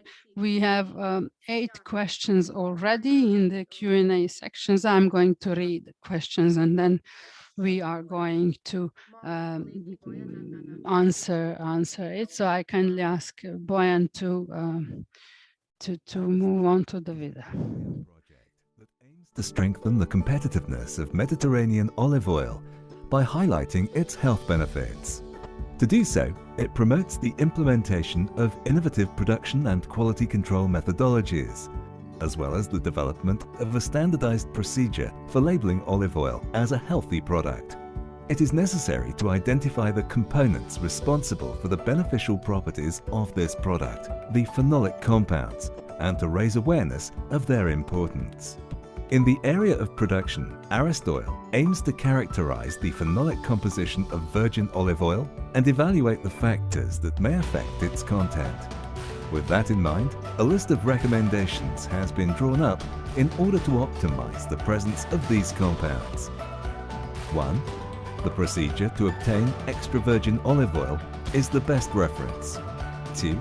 Any of the varieties can produce extra virgin olive oil with phenolic content, although some in a higher proportion. 3. Multivarietal oils tend to be fairly balanced in phenolic composition. 4. The altitude of the crop above sea level is another aspect to consider. 5. Irrigation reduces the phenolic content by almost 50% compared to rain-fed olive groves. 6. The maturation of the fruit and the harvest also affect the composition of olive oil. 7. The two-phase extraction system is the most suitable. 8. The temperature at which the paste is beaten should be lower than 28 degrees Celsius. This may be applied to the entire extraction process. 9. The beating time in general should not exceed 45 to 60 minutes. 10. Using opaque containers and packaging, the filtered product helps to preserve the phenols. The Aristoil project is the fruit of a European collaboration to increase the value of extra virgin olive oil and guarantee the continuity and sustainability of this quintessential product of the Mediterranean culture. The project is coordinated by the European Group of Territorial Cooperation, EGTC, which has the support of partners from Greece, Italy, Cyprus, Croatia, and Spain.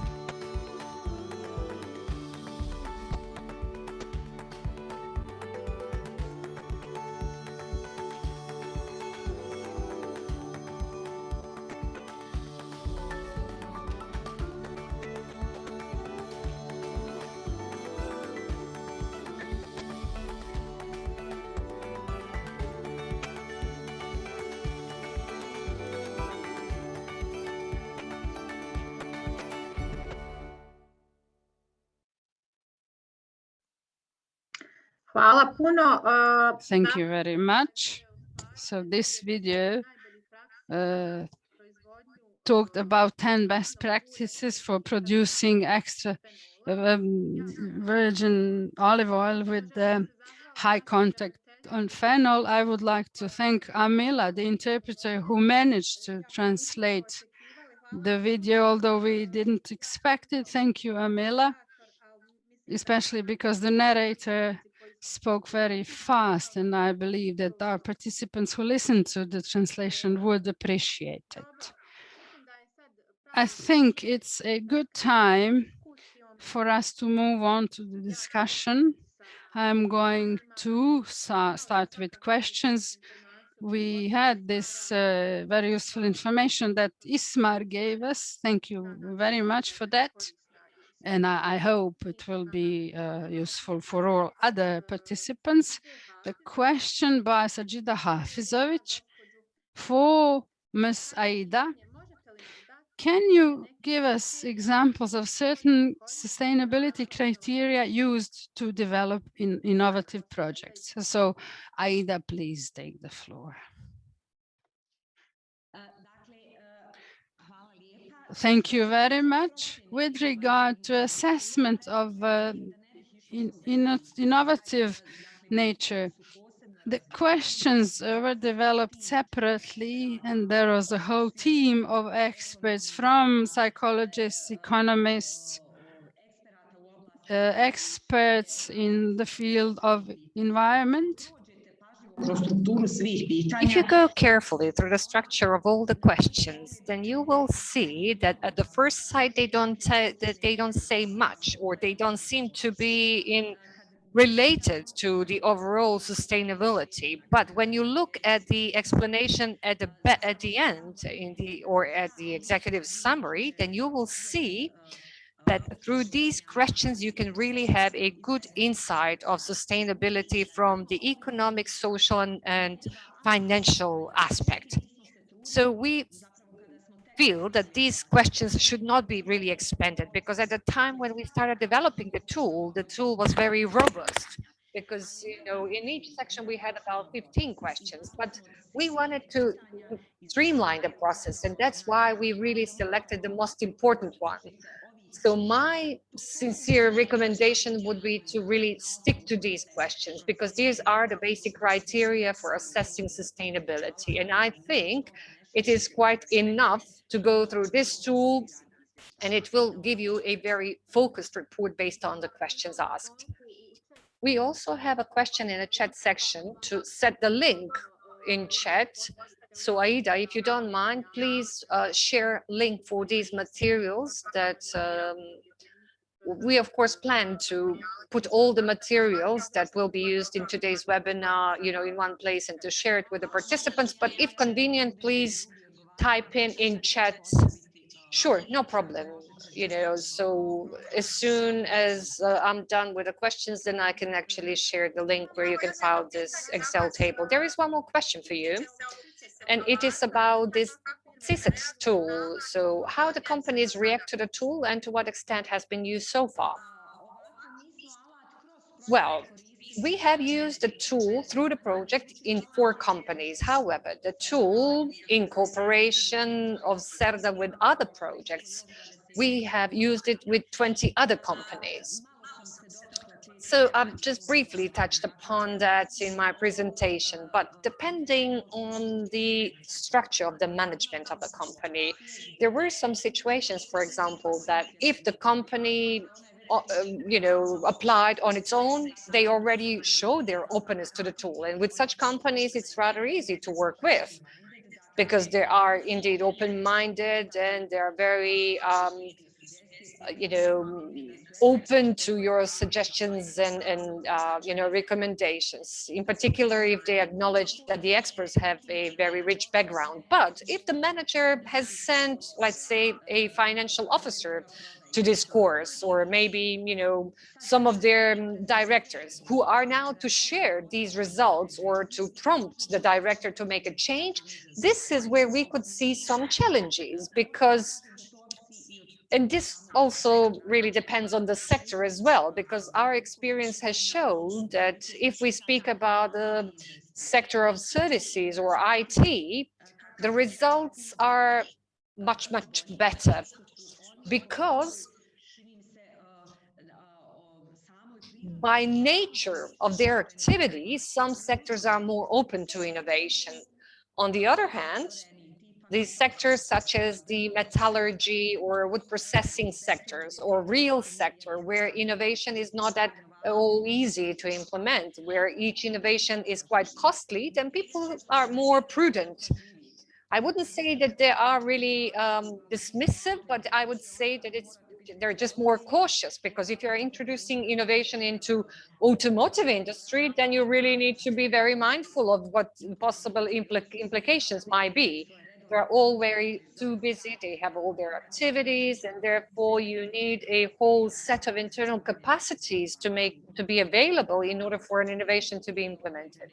So yes, to some extent, there are some differences, from one sector to another, but in general, replicability and transferability of the results is good, because people see that the tool is functioning.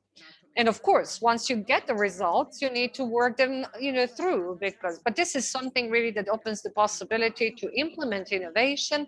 And then the companies, kind of get hooked onto this as something concrete. And so far, we really had very good,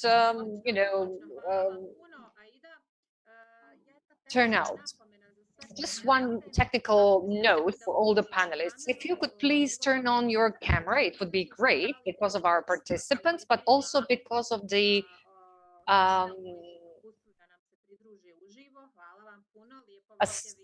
recording of all those who were unable really to join us today.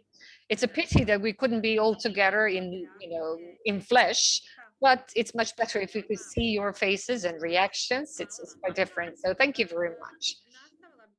I'd like to continue with the questions, and we have a question for Lorena. I hope that Lorena is still with us. I see on the list she's still with us.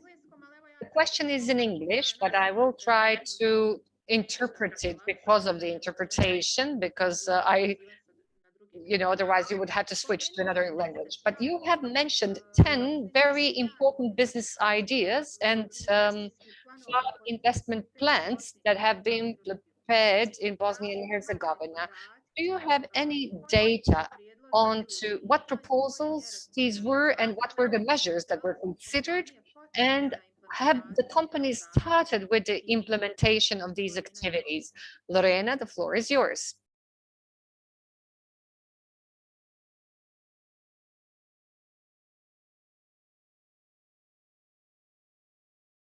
Nisam sigurna da li nas gospođa Lorena čuje. I'm not sure if Lorena can hear us.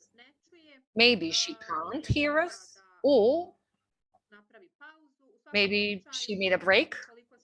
However, if she's back, we will repeat the questions. Then we can move on with questions. Next question is for Mr. Nicola.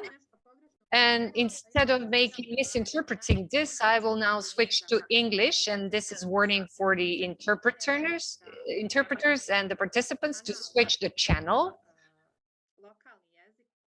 So please switch to local language if you need to listen to interpretation. But the question for Nicola is the following. Thanks to all panelists for sharing their experience and knowledge with all of us. I have a question for Mr. Nicola regarding PEFMED project. What common challenges for SME supply chains from a socio-economic perspective have been identified so far? Have any recommendations slash guidelines been given through the project for overcoming these challenges? So what common challenges for SME supply chains from socioeconomic perspective have been identified? Nicola, the floor is yours. Here I am. Okay, thank you for your question that helped me to clarify some points.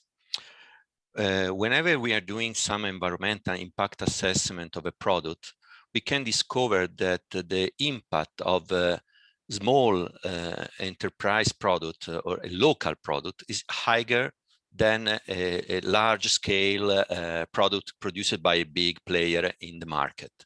So from the environmental point of view, local production very often are worse than large scale production.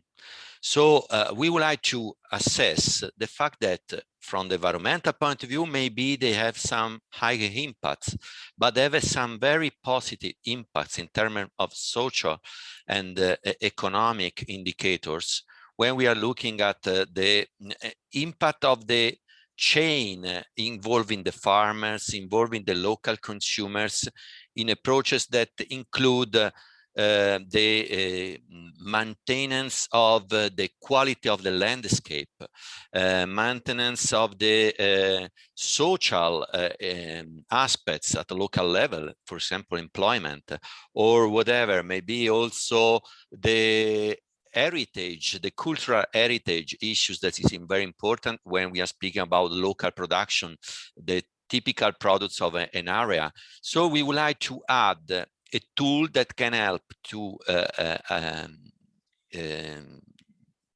link the environmental impacts together with social economic impacts. The tool helps to describe what is doing the small and medium enterprise in the field of cultural heritage at the local level, of keeping all the tradition that include some specific social aspects and many other relevant issues. It's very, I mean, easy to use because it's a kind of questionnaire. And if you want to see how to use it, you can see our guidelines in the link that I've shown in my presentation, where you can maybe have more detail about how to use it. We performed this tool, a socioeconomic tool, in different companies, and it was a process that is not only involving the entrepreneurs, but also the people that works in the company. So because if you would like to address some environmental impacts, you have also to think that you have to involve the workers and also the consumers. And at local level, you can manage this, in our opinion, and the tool can help you to properly identify how to do this. So I hope that I can partially, I hope that I was able to partially reply to your questions. I was writing also a personal answer before, but anyway, you can be in contact with us by writing us. Also, because in the near future, we are going to organize some specific seminar also in your country because of the partnership that we have with the University of Mostar. And so we are going to do some more job about this in your country. Excellent, Nicola. Thank you so much. And it's very useful for us to know that you're planning to organize some activities that will involve our country.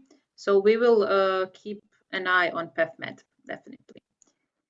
I will stay in English now, since the questions for Aristotle were in English also, but I see that Mari managed to answer by typing, but maybe we could just highlight one more for the audience if they are not able to read this or to find this Q&A section. So the first question was, can the methods within the Aristotle project be applied only to certain types and varieties of olive oils, of olives, or all? Okay. So maybe you could elaborate, Mari. Yes, of course. Look, dealing with the scientists for all these years, because I'm an economist, I'm not the expert, okay, I have understood that this can be applied to any kind of variety of olives. The guidelines, if you read them, it's not something that is related to a specific kind of olive variety. It has to do with the storage conditions, with the oil extraction procedure in the olive mill, to take care of keeping low temperature, both in transporting the oil in storage. It has to do with this with the treatment of the oil. And not the variety, but of course, I know that the universities have concluded that in some cases there is a relation between the phenolic content with some varieties, but this does not mean that these procedures, these guidelines cannot be applied to any kind of variety. Similarly, the microclimate of the area is related to the phenolic content. There are so many parameters that intervene to the result, but it has nothing to do, as far as I know, with the variety. Great.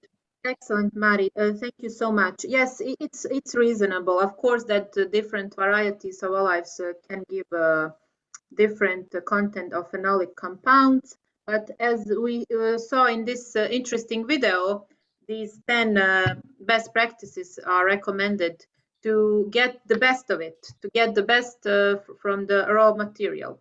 And that's why Aristotle is there, as much as I could understand. There was also one more question for you. Probably you managed to see it. Can you give examples of some of the procedures applied within the project with the aim of improving the safety of olive oil distribution, since the material is also useful for distributors, as you stated? Yeah, at this point, I have to clarify that in the project, we didn't touch the matter of safety, because the matter of safety is touched by specific standardization processes. There is HASP, there is a lot of things that producers know. We deal with the parameters that affect the phenolic content. The matter of safety is another matter.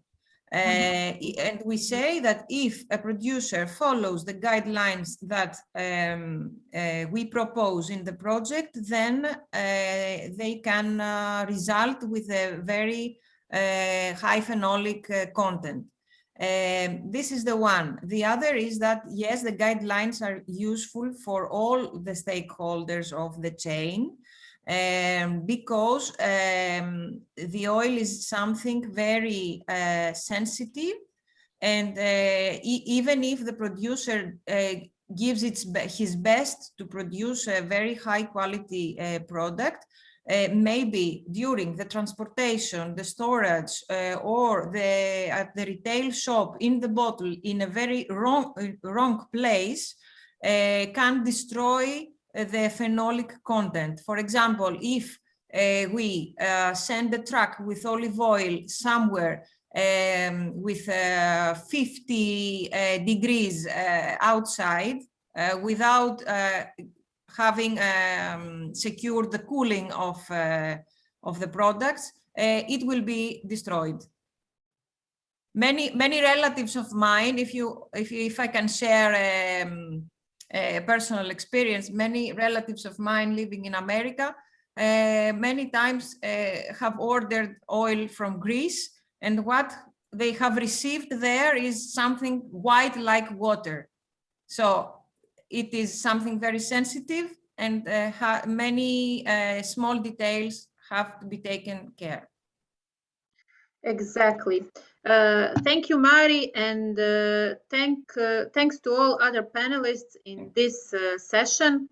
I would suggest to make a short break now.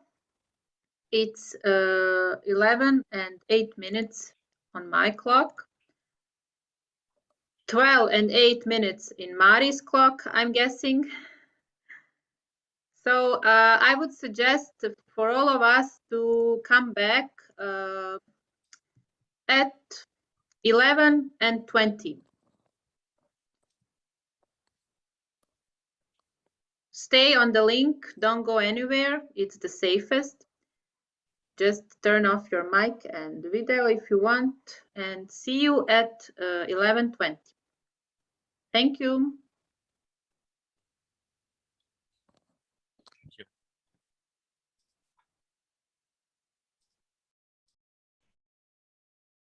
Super.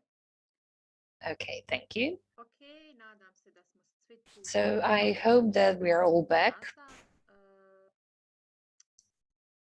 Nastavljamo dalje sa So we'll continue with activity number 3, which is focused on the waste management. So I'd like to invite Ms. Rosana Garcia Colado from the Andalusian Agency for Agriculture and Fishery to tell us a bit more about Reinvest project. As we agreed, we will be sharing the presentation, and Ms. Rosana will deliver the presentation. Okay, so the presentation is ready. Just bear with us for a few more seconds. And we're ready. Rosana, the floor is yours. Thank you very much, Nadira. Thank you to the Green Growth community and Center 21 for having invited us to present the Rain Waste project today. I am going to present some of the Rain Waste project results and how they are inspiring agri-food companies, farmers, and policymakers towards the reduction of inorganic waste in the agri-food sector. So next slide. So first of all, why rain waste? Next slide, please. So why rain waste? As you all know, agri-food production employs important quantities of inorganic materials due to intensive production methods and generates also big amounts of inorganic waste during industrial process, mainly due to packaging. And this is causing environmental problems that we all need to tackle in order to shift to more sustainable agri-food sector in line with circular economy principles. So Rain Waste Project was born, next slide please.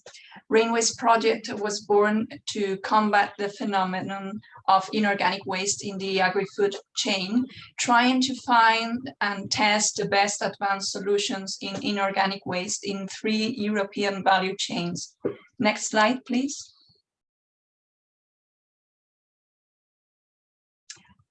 Next slide, please. So we, as I was telling, we have tried to find and test the best advanced solutions in inorganic waste in 3 European value chains: horticulture in Andalusia, Spain, dairy in Emilia-Romagna in Italy, and meat in Sud-Provence-Alpes-Côte d'Azur in France, covering both farming and industry phases. Next, please.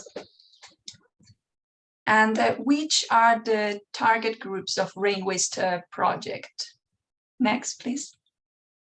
Rain Waste has joined an innovative partnership made up of national agri-food and agricultural federations and associations, together with regional bodies, research and development agencies, and also the academic world. We have worked together with agriculture and food industry companies, SMEs, offering and testing innovative solutions for inorganic waste reduction. Next, please. We are 10 partners and 5 associates partners located in the 3 mentioned regions, with also 1 partner from Bosnia-Herzegovina, the University of Sarajevo.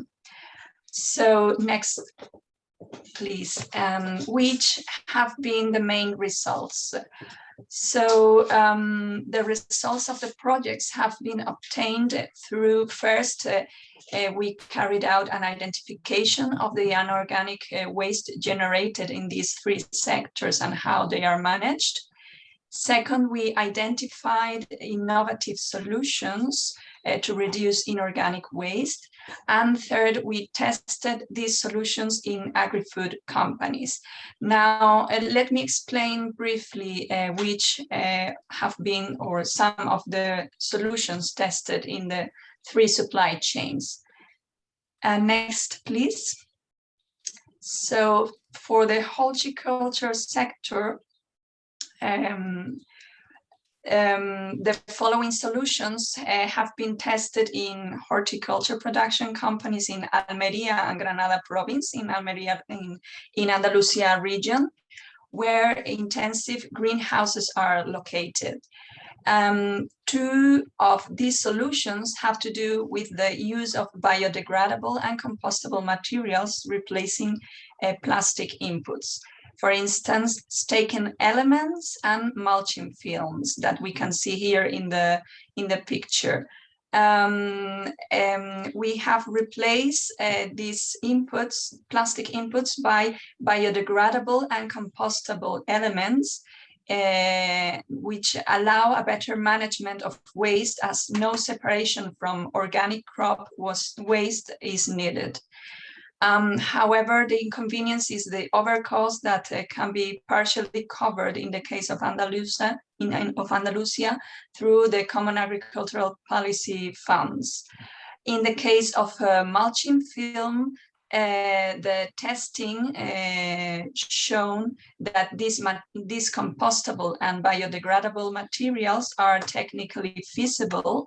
They are more environmentally friendly alternative for this difficult to manage waste that is often rejected by waste plants because they are usually mixed with sand and need waste conditioning. Another solution tested for difficult to manage waste is energy recovery through gasification. The testing here showed that this solution is technically feasible too, but needs between 15,000 and 20,000 tons of waste per year to guarantee the feasibility of the installation of the gasification plant. Another solution has been the establishment of waste traceability management systems, recording the operations made from farm to waste treatment facilities. And finally, it has also been tested the establishment of associative waste management models, which has shown the advantages of synergies and economies of scales that a joint waste management can offer. Next, please. And concerning, continuing with horticulture sector, but in the industry side, sorry, the slide before, yes, for the industry, we have tested some solutions to avoid packaging or to reduce packaging waste. And in this case, for instance, we can show the use of tie-type grouping elements that we can see here in the picture of the zucchini. And instead of using plastic trays and flow packs for courgette packaging, with this solution, almost zero waste can be achieved. Other solutions are the use of packaging made from recycled and recyclable material, such as rPET instead of PP, or the use of simple cardboard boxes. Some other solutions have to do with logistic optimization of primary and secondary packaging using a special software, and with this solution, not only we reduce packaging waste, but also we improve CO2 levels during transport. Other solutions have to do with the use of biodegradable primary packaging options and eco-design of primary and secondary packaging. Next, please. For the dairy sector farms, the solutions have been tested in the Emilia-Romagna from Parmigiano Reggiano, Grana Padano, and Squacquerone cheese. And alternative solutions to conventional round bale nets and also to the use of plastic silage film has been tested. The options to substitute the conventionally made of high-density polyethylene round bale nets are the ones you can see here. The round bale net with a 5% lower weight. Also, another solution was the polypropylene twine, which is a thinner rope for the packaging of bales. Also, another solution was sisal twine, which is a rope made of sisal, which is a vegetable textile fiber derived from the leaves of Agave sisalana. For plastic silage film, some solutions are the use of silage film of less thickness and the use of haylage round bales. Next slide, please. And for the industry dairy sector, packaging, reducing packaging for dairy products are the solutions that can be shown here. One of them is the light weighting of plastic films for cheese packaging, which also implies the reduction of packaging cost up to 20%. Another solution has been the replacement of conventional packaging, such as cheese trays and yogurt pots with compostable and biodegradable materials. Also the replacement of composite materials, which are multi-layer and non-recyclable materials, with monomaterials that improve packaging recycling. And finally, for the dairy industry, it was also proposed the adoption of non-destructive infrared technology to prevent disruptive controls on packaging in the processing line. So next slide, please. Concerning the meat sector in farm and industry, some of the solutions proposed by our French partners for the industry are single packaging for whole ham, ensuring both functions, cooking and final packaging, instead of using two different packages. This technology, however, is still in optimization steps and few suppliers work with it yet. And also a study about its recyclability potential has been just launched in France. Another solution is the replacement of a complex packaging of pre-cooked meals by recyclable materials, for instance, mono PP, as we can see in the picture, with sorting instructions to ensure recycling.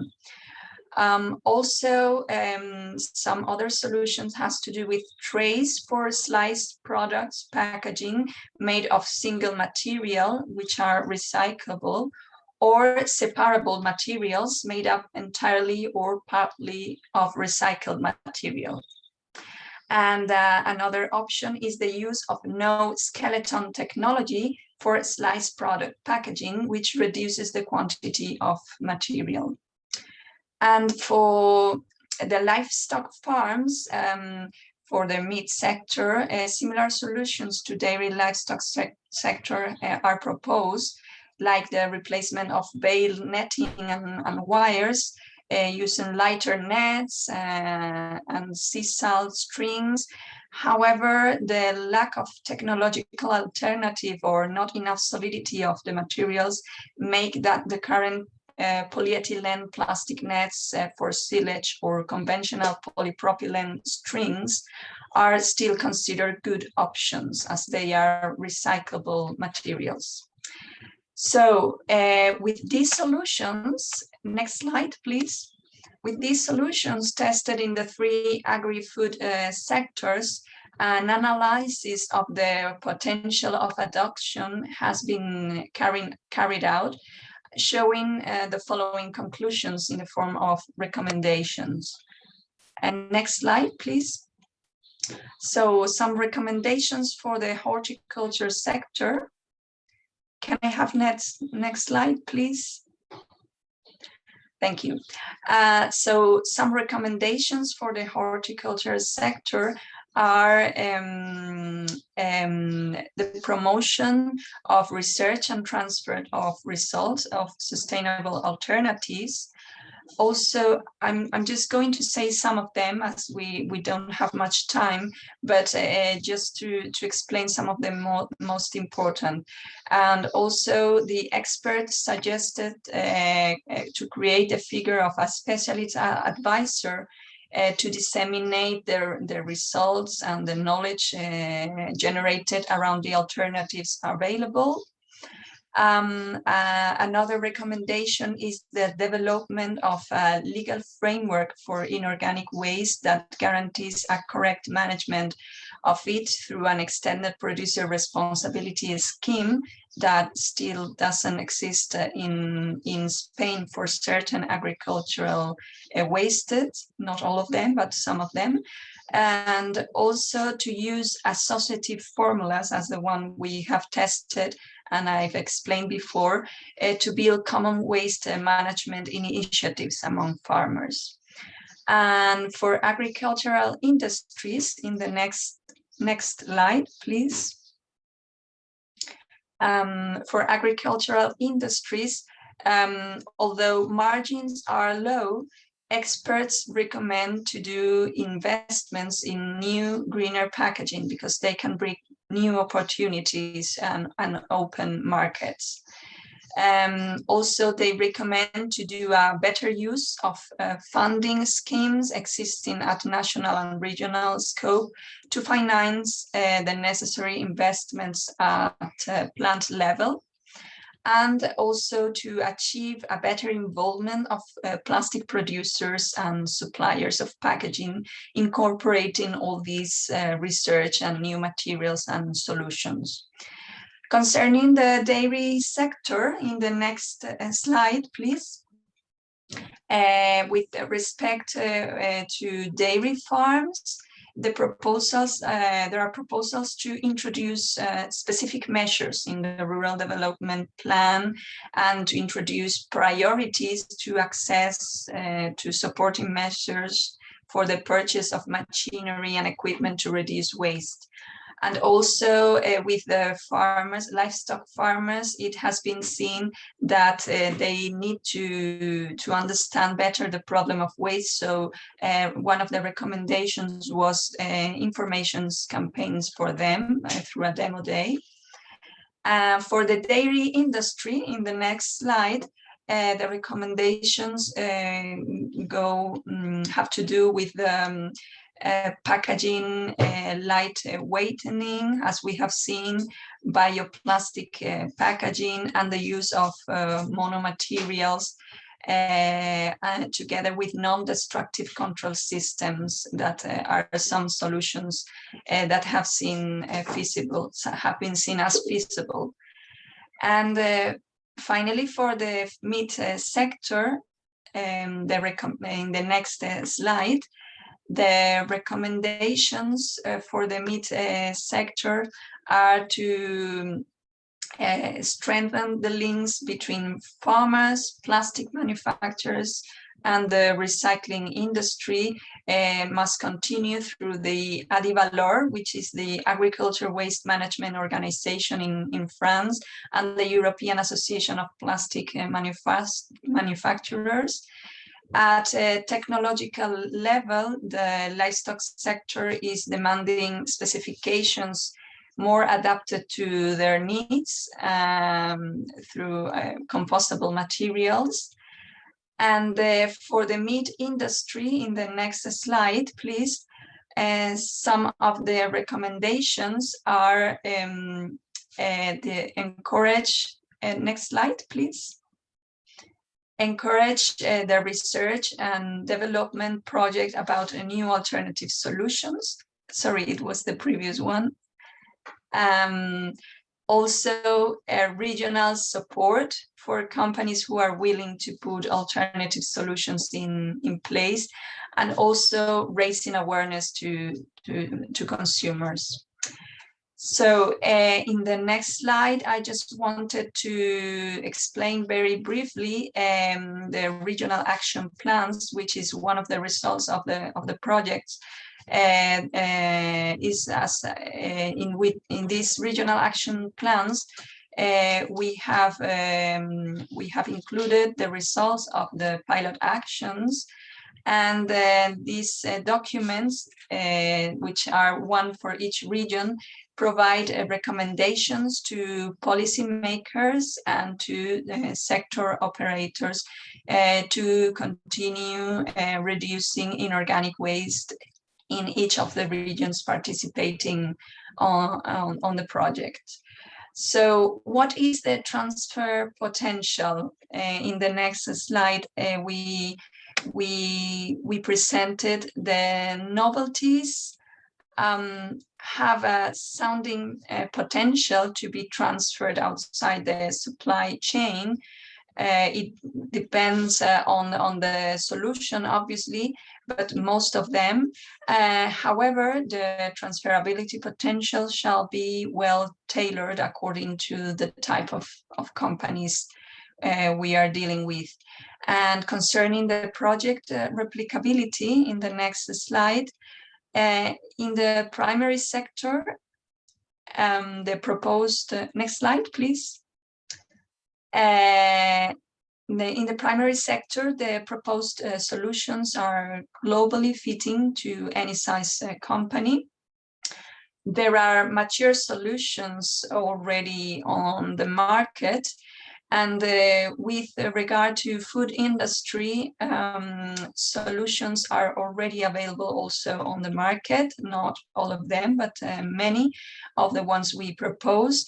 But every supply chain has its own safety and quality requirements that have to be taken into account.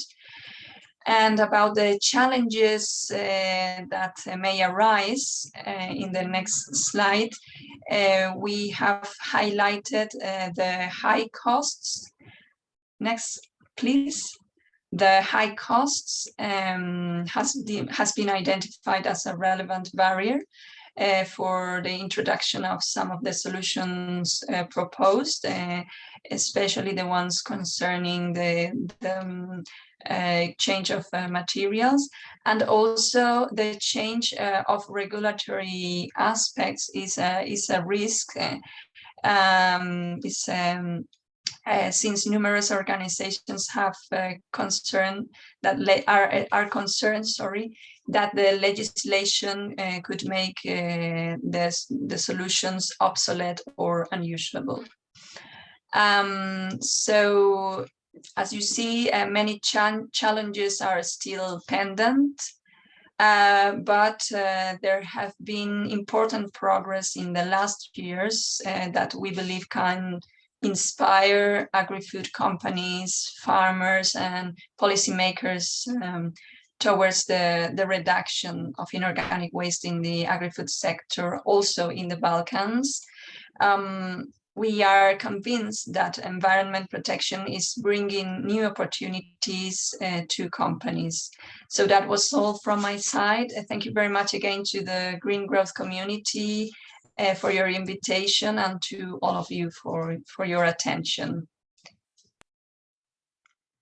Hvala puno, Rozana. Jako puno konkretnih primjera, svakako danas samo konkretno i to nam je uvijek drago vidjeti. Thank you, Rosanna. You gave a lot of specific examples, some solutions, some challenges. There are challenges in almost every field, and it's important to talk about them in order for people who consider potential application should or could consider all the aspects. So thank you very much. And now we are going to move on the presentation of Professor Jomba, professor of the University of Sarajevo, a very interesting project with very specific results. So, dear professor, please take the floor. I'm Emir Jomba from the Agricultural Faculty of the University of Sarajevo. I would like to greet all of you, and it is really my pleasure to participate in this webinar. And it is my pleasure to share the result of our project. It is a relay-based project that is related to improving the innovation capacities of private and public stakeholders for sustainable and profitable recycling of livestock waste. We work with partners in Italy and Spain, in addition to our university. One of the partners is the Sarajevo Economic Region Development Agency, and Mr. Ceric, who is the coordinator for Bosnia. So what's the background of this idea? There were several facts, actually, and I believe it was my colleague Sandra who pointed at the restrictions of certain elements and minerals. Namely, if you look at, for example, the phosphorus demand, you can see that it's increasing continually, and it is assessed that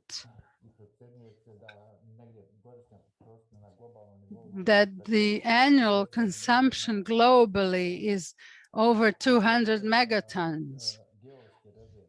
And geological reserves of phosphates are limited and amount to over 60 megatons. So less optimistic scenarios foresee that in the following 100 years, these resources could be exhausted completely. On the other hand, the worldwide total phosphorus and nitrogen exertion from livestock production system estimated to 25 and 87 megatons respectively per year. And it is related to the different materials. This contains huge amounts of resources that could be used in agricultural production, including phosphorus, but not necessarily. The essence of the project says that if we do not have adequate management, most of these elements will end up as waste, causing negative consequences for the environment.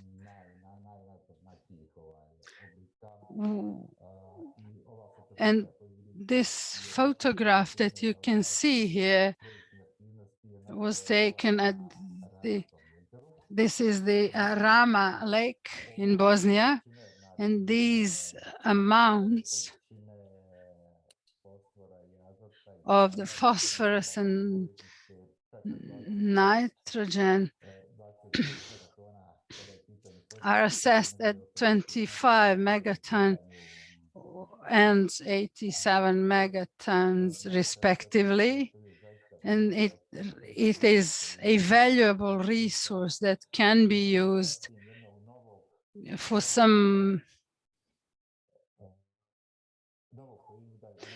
new products and new values that could help all the stakeholders in the production chain.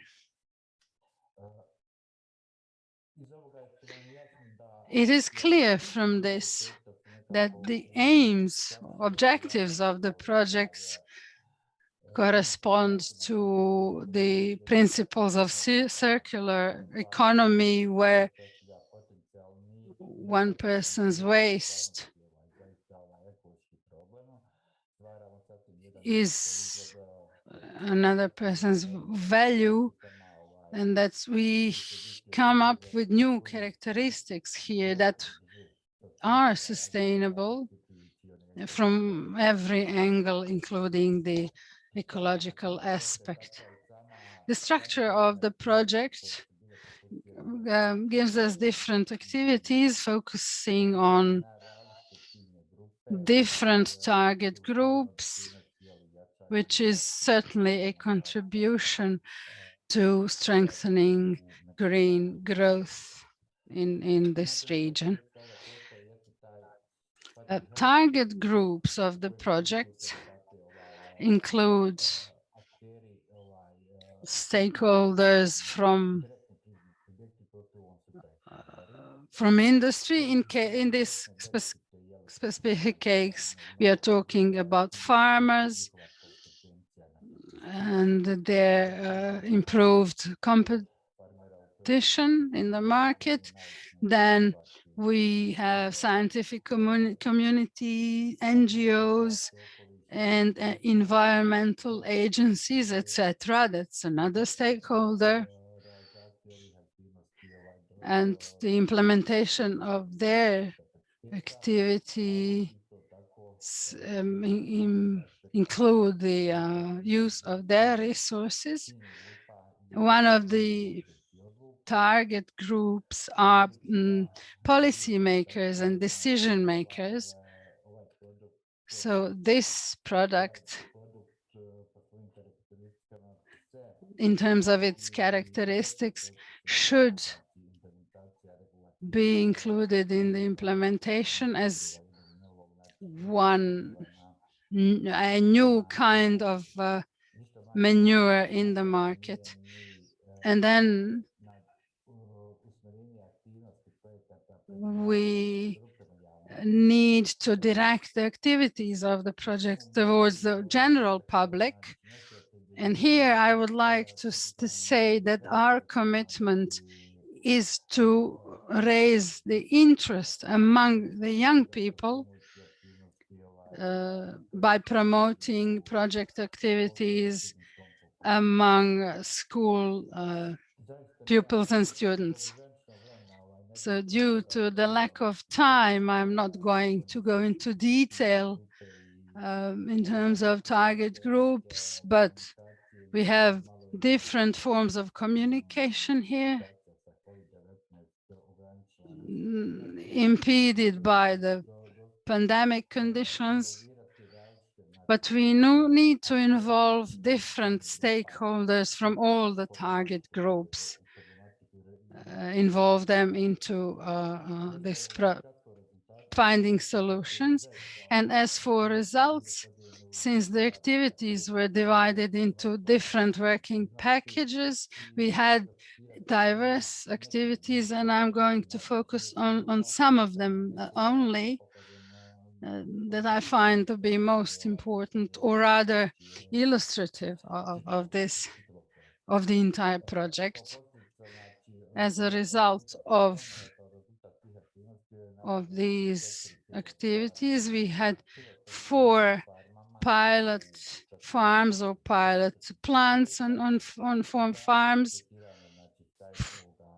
for waste, production waste and recycling of nutrients, since the adequate chemically speaking, we are talking about magnesium, ammonium, and phosphate. And as you can see here on this slide, this is the cross section of a plant, of one plant near Sarajevo, where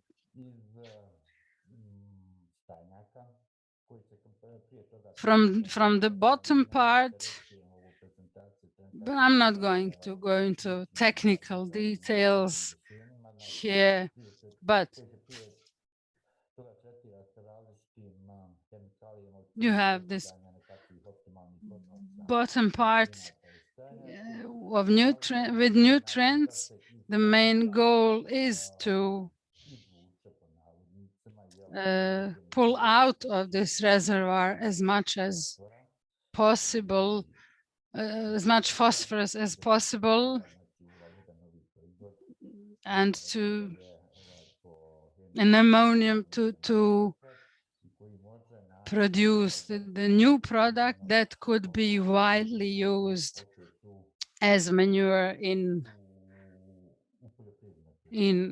agricultural production. One of the characteristics of this manure is it is slower to release nutrients relative to other types of manure, so we have much more time for absorption of these nutrients into the tissue, which prevents the leak of nutrients into the ecosystem. What you can see here are characteristics, chemical characteristics of our product. It's Struvite, which is in the inorganic phase. You can see the numbers here, 91% in terms of concentration of magnesium, ammonium, and phosphate. Other characteristics are also shown in this table.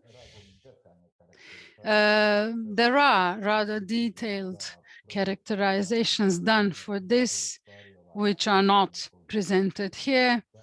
In order to avoid too many technical details, there are some pathogens, and also which are within the limits that are legally specified. And of course, we tested this in inorganic conditions, and we compared this with the artificial products. So we can say that we have a huge number of results here, but generally it can be said that at least there is the same effect of the Struvite, the same as with the artificial ones. According to chemical and biochemical characteristics, it is the same.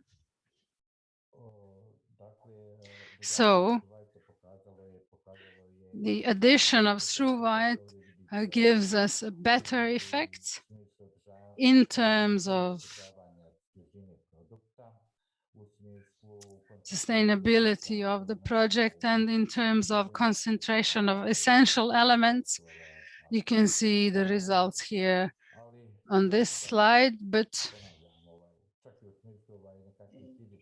in terms of physical characteristics of plants and the share of different elements on the cheap parts of plants like roots. So this product and these results promote the product as a superior one relative to tested or the existing commercial manure. What I would also like to say here is one element of the entire project, which are guidelines, policy guidelines on different levels. There is a document that is rather comprehensive and includes all the steps of this project, from the situation analysis in various countries to production of the project and its characterization, but also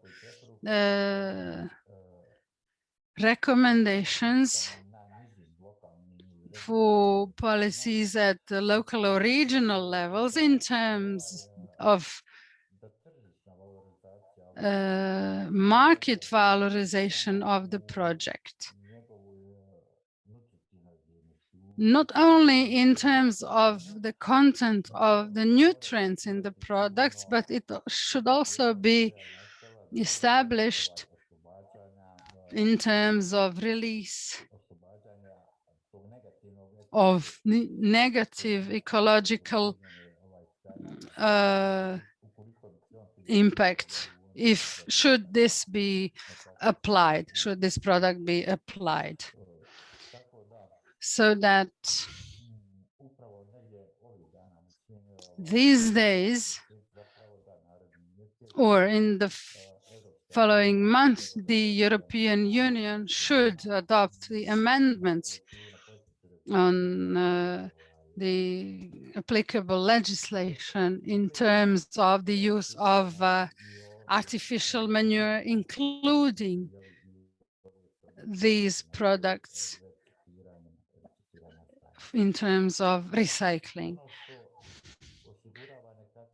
What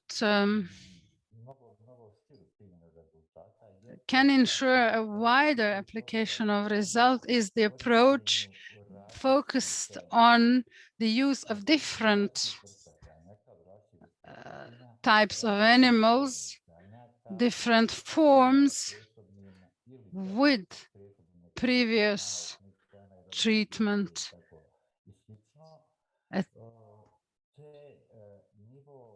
and the level of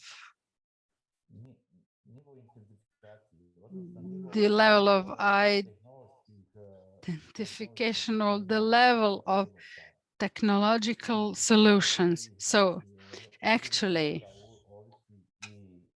these elements decide the level of investments into the project, into production, which, by the way, is not cheap at all. But the advantage of this project is some sort of flexibility in terms of technical structure of the project that allows for great flexibility. But on the other hand, we also have other challenges in terms of adequate purity of the project. On the other hand, the challenge that we face is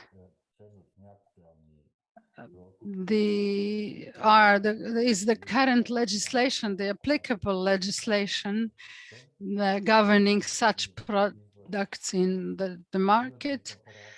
So you can see on the slide the comparison of legislation in Bosnia and Herzegovina with that of the EU,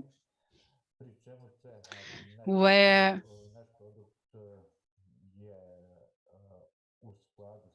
some things are aligned with the EU requirements.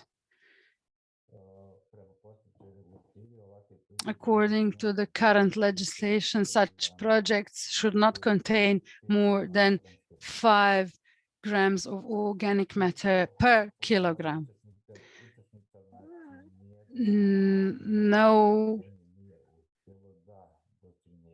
Nobody has been able to reach this requirement, to meet this requirement. And that's the future challenge that we plan to solve in future stages, provided that we get adequate funds. And because we need adequate technology for pre-treatment and treatment, we need filters, etc. So for eliminating this matter from the products, and we have to work on reducing the organic matter in this. So that would be all from me, and I'm open to all your questions and clarifications that you may have. There is material that can tell you much more about the project, and on this link, and this link, the last link is related to our activities, and that's a video material over 20 minutes long, where you can see the entire technological process for producing struvite. So thank you for your attention.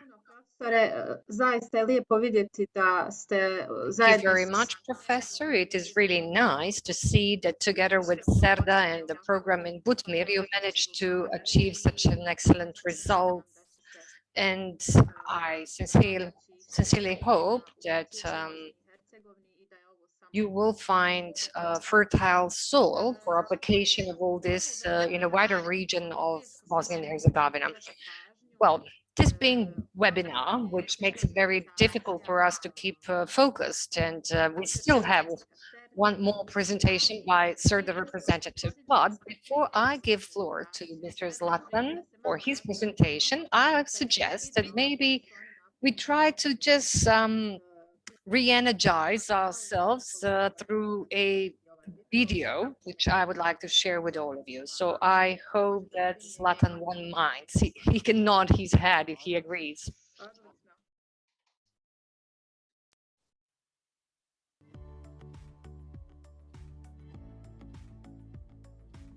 FinMed, Support Service Tool. Today's innovative ecosystem, which is focused on sustainable growth, faces specific barriers compared to traditional financing. At the same time, the European Green Deal was launched to pave the way for Europe to become the first climate-neutral continent and also serve as a new growth strategy that will transform the Union into a modern, resource-efficient and competitive economy. However, at this point, new questions emerge, such as, do the financial world and enterprises both speak the same language towards green growth development, thus ensuring greener regions? Or, how can clusters and business support organizations support SMEs in this process? To this end, the FinMed Support Service tool was developed. It works as a decision support system for SMEs by offering a positioning and adequacy analysis that is aimed at the financial market and can be used during the process of selecting the appropriate funding tool that better serves their needs. It is also an integrated tool for clusters and business support organizations that should be included in their service portfolio in order to provide assistance to SMEs through the process.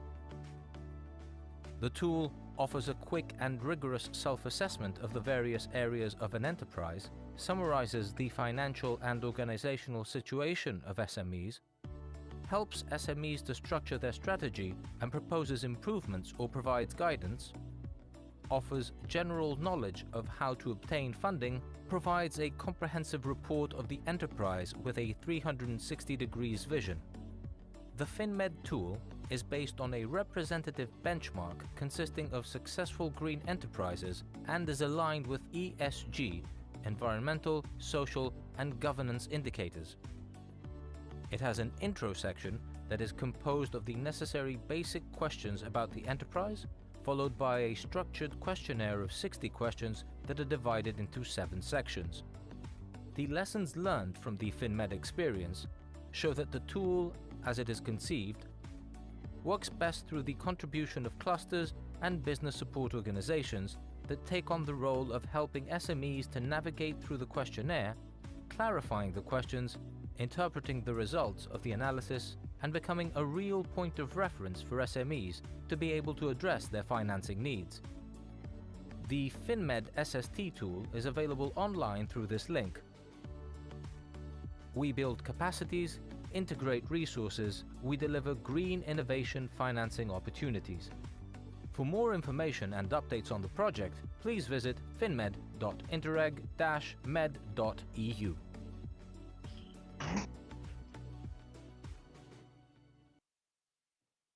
Odlično, mi nećemo posjetiti sada ovu stranicu, mi imamo čast. Excellent. We won't be visiting the webpage because we have honor to hear from Zlatan Sarajevic from Serda and to tell us more directly about the results of the project. Thank you very much, Nadira. Thank you very much for announcement. And in preparation for this webinar, I was the last in the row, but I really thought that maybe I was concerned how I'm going to maintain the focus of the participants, but you made very nice preparation for that, and I think that this really quite handy as a refresher and to stay focused a bit on the topic, So I do assume that all of the participants may be a little bit tired sitting in front of the screen, but I will try to make it as interesting as possible, to be very precise and straight to the point. Should there be any questions on your part, I remain at your disposal. Allow me at the beginning just to thank sincerely to Nadira and the entire team of trainers and the project manager, Merce, whom I met a few years ago, and it was a great pleasure having an exchange with her. And now we have another opportunity to see each other virtually though, but what I would like to highlight, because I've been attending this webinar from the early morning this morning, and I've listened through all these different panelists and speakers. For me, it was really a pleasure to hear some of the positive information, and it's quite positive actually to hear so many good news in such a difficult times that we currently live in. So it's good to listen about things that might be part of our future, So, and of course, to have this exchange on this positive information and to look at the future with better vision.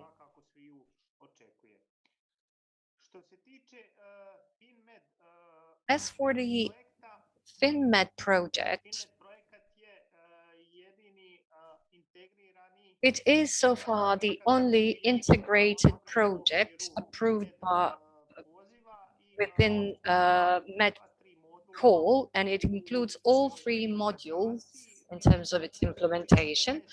And we as the partnership have 15 partners, including the regions, clusters, organizations, all of which provide business support from different countries. And you can see that here we have a quite big consortium which managed over the 3-year period of the implementation to achieve some rather impressive results, even during the difficult and challenging times of the COVID-19.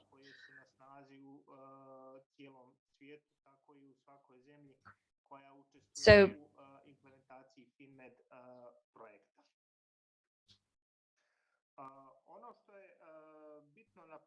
what's important to note here about FinMed, FinMed deals with the mechanisms and solutions for financing innovations in green sectors, and it includes solutions applicable to both public and private sector. As for the target groups within FinMed projects are the national, regional and local authorities, clusters and organizations for business support, research organizations, so-called green companies and SMEs, academia, sector agencies, funders such as financial institutions, banks, investment funds, and all of them were able to, over these 3 years that we have been through, and of course in the forthcoming period, for as long as the project lasts, they will have the opportunity to really look at the activities and take part in some of them. And if we look at what has been achieved so far, we could say,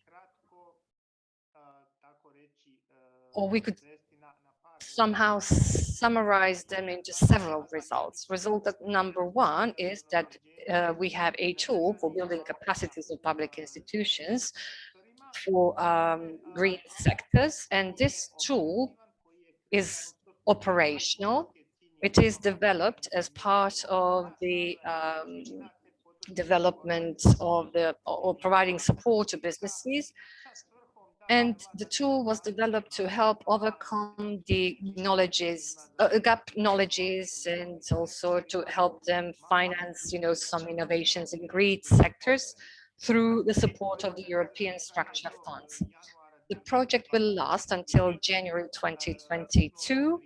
The total duration of the project is 4 years, and so far, the public institutions had opportunity to use all these tools, which are all available online, and check the opportunities, or to check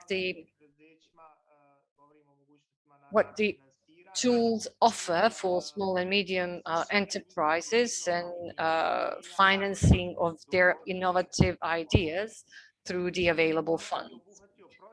The tool has included processes. It organizes information and data from the previous project activities. We also have scientific literature, namely research and practical experience.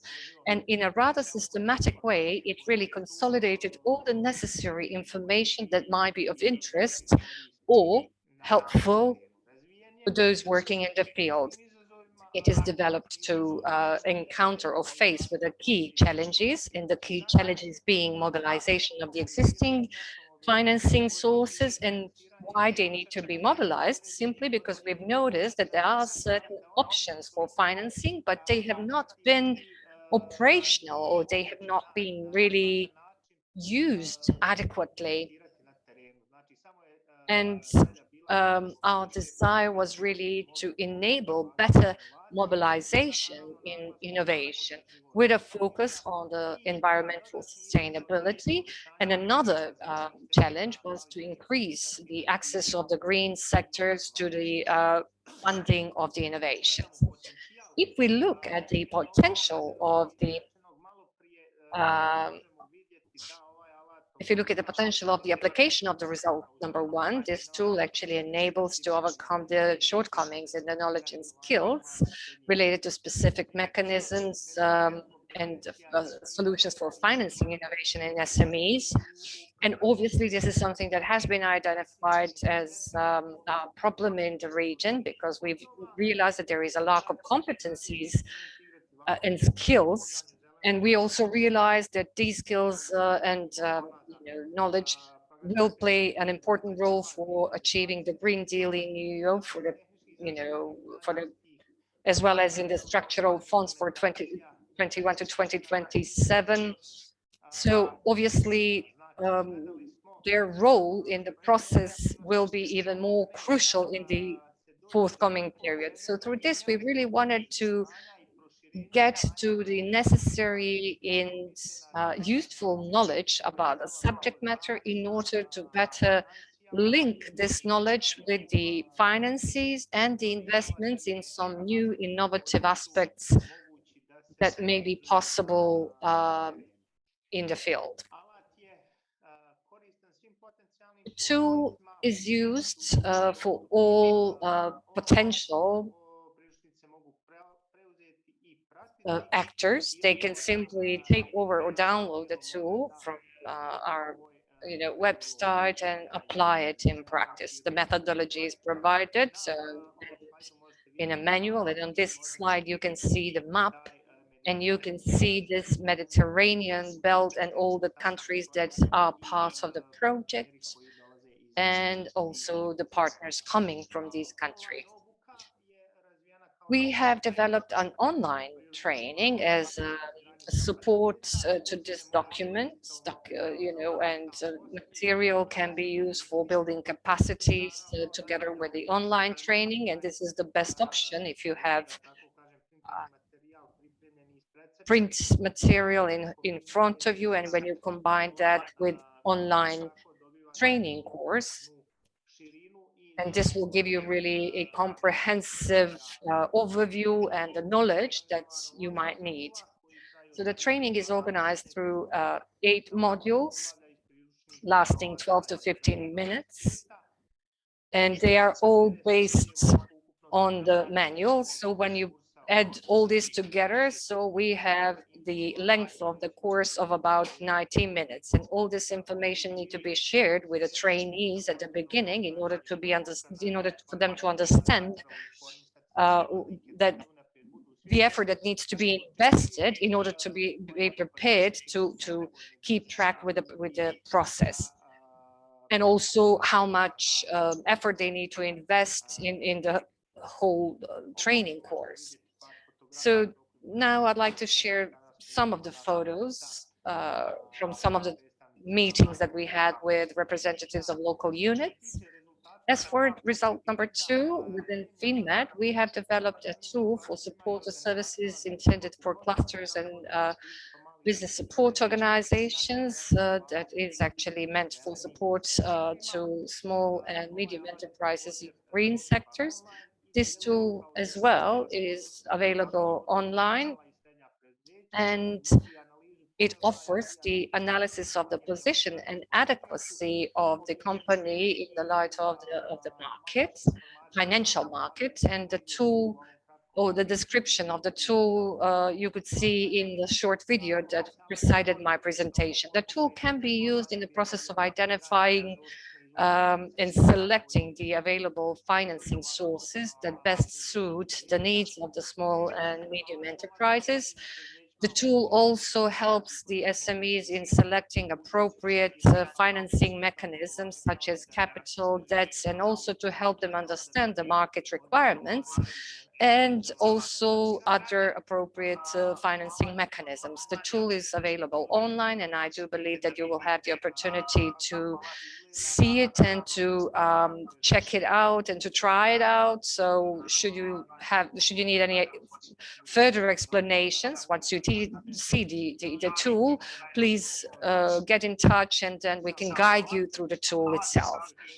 The tool comprises 4 parts. It has introduction, there is a questionnaire, and after the questionnaire, you get a final report. And in the final report, you also get certain guidelines that help you in supporting your decision-making process when you decide to implement certain findings that the tool will generate for you. The tool also offers a quick and rigorous assessment, self-assessment. It summarizes financial and organizational situation of SMEs. It helps SMEs in structuring their strategies and proposes improvements and guidelines.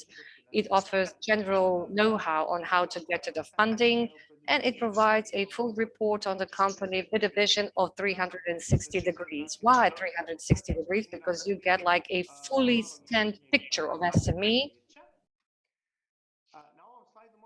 On this slide, you can see how this looks like when you undertake the testing and how the final result looks like after you just go through the tool. So any responsible party in the company can have insight into this. So then this really can give you a better overview as to your position in the market, and then this can help you really identify the areas for better improvement or areas where there are certain difficulties in the operations of the SME.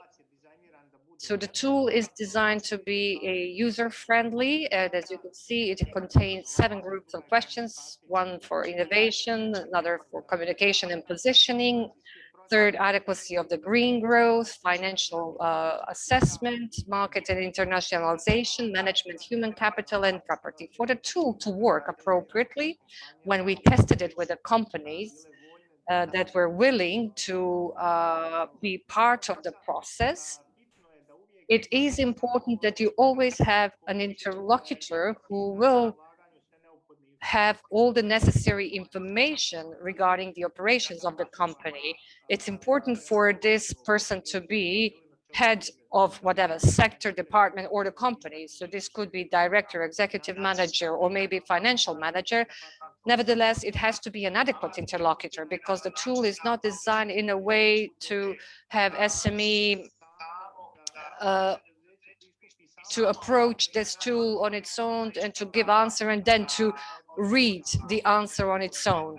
No, it is necessary that you have a trained person who will be able to guide an SME through the entire tool, and then the tool or the representative of SME will provide answers to the questions to the person who is there. And then this person will help prepare the data entry into the system. And after you generate the final report, which we could see on the previous slide, then they can comment on the final report and to discuss what the system gave as an output or interpretation of the data entered into the system during the answering the questionnaire.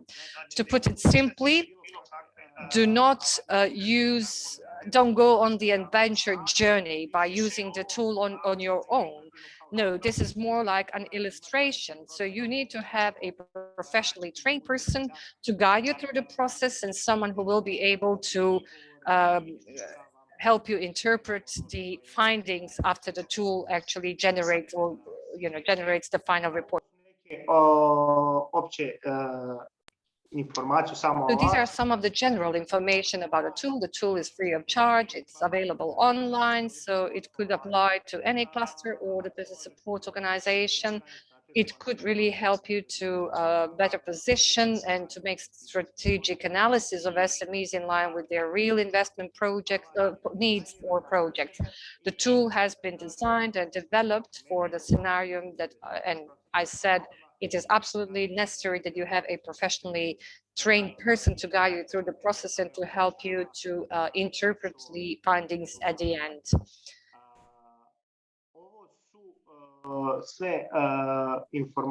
So these are the additional information about a tool. I would be very happy if we would have any questions.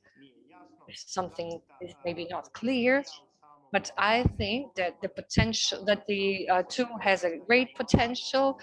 I mean, the tool itself is innovation in our context. And as for Bosnia and Herzegovina, currently in our existing system, we have a very banco-centric system, and therefore we are not really able to offer some other financing sources that are available elsewhere in the European Union. However, this is the foundation and this is the direction in which you should go. And as we get closer to the European integrations, we believe that we will have some new funds and new options that will be available to SMEs. And at that time, it will be very important for the SMEs to be able to acknowledge and to recognize which solution is best fit for them. So once again, I'd like to share with you some additional information about the project. We are here mentioning some of the links to the materials that we developed as part of the FinMed. Of course, I'd like to thank you for giving us the opportunity to present the basic information about the project, and we will be together until the 31st of January 2022. And of course, after that, based on the outputs and the developed tools. But I wish you all to have at least as equal success as we have achieved in our projects, but we do remain at your disposal for whatever questions or clarifications that you may need.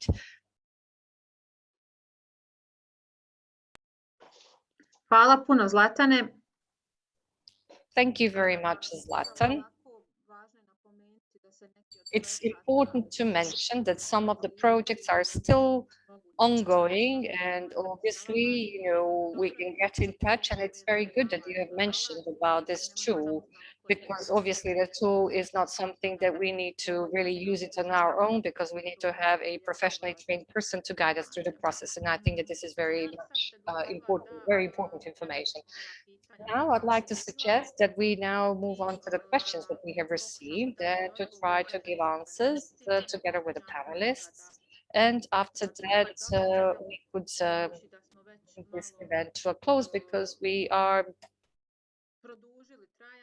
kind of, we have extended this event slightly, but we will send a questionnaire for the participants subsequently.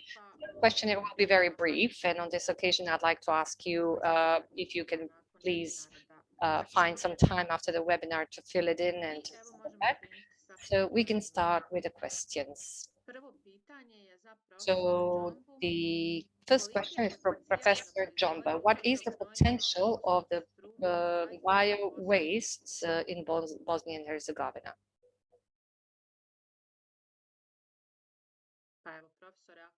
Professor, if you're here and if you hear us. I apologize, I forgot about the microphone. So the question was, what was the potential for production of bio-waste or brewites in Bosnia and Herzegovina? Well, if we are speaking about the potential is not negligent at all. So unfortunately,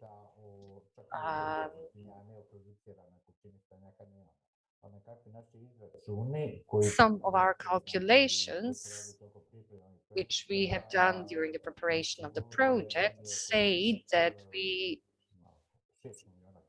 6 million tons within the territory of the Federation alone per annum.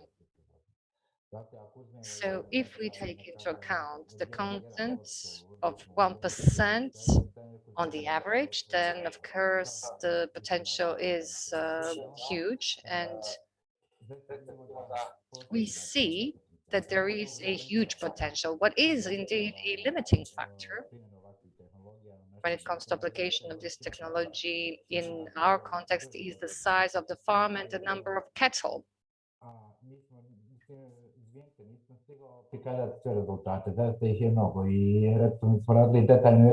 We also did some detailed economic analysis of the project, and the analysis has shown that the investment in the production is not at all small. And according to the current price, and according to some of our forecasts, because we don't have any particular price, and the price is really not really approved by the EU. But when we compare the prices with the rest of the world, it turns out after this economic analysis that the return of investment is like 6 years. So I'm not an economic expert and I don't know much about it, but again, I don't think that this is something that is attractive for potential investors. But this is also one of the challenges which I didn't manage really to explain in more detail during my presentation, but technology is fairly flexible. It takes into account, or it could include different types of waste from different types of animal, and the application of the technology.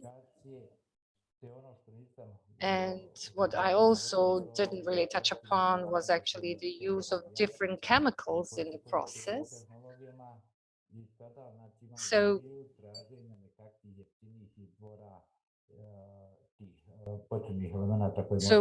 when we take into account all these elements that we need to take into account or use in the process, really makes it quite costly, you know. So the potential is huge.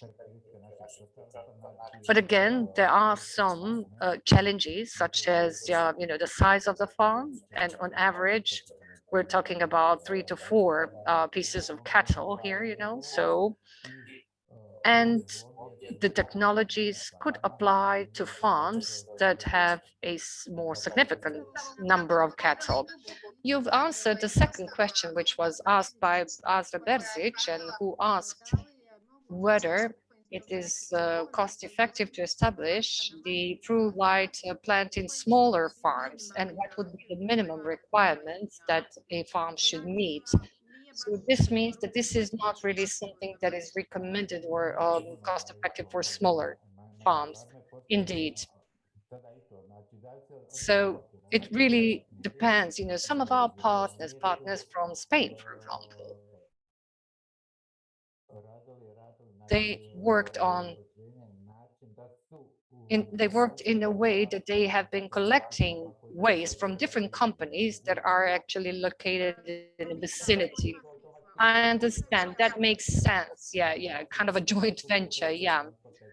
But again, you need to take into account the transport costs. An additional problem for us in Bosnia and Herzegovina, which is also something that is typical of our area, is low level of the processing of the parties, you know, because I could now, you know, just say that we have a handful of farms that are using some basic methods of the waste treatment, such as separation of waste.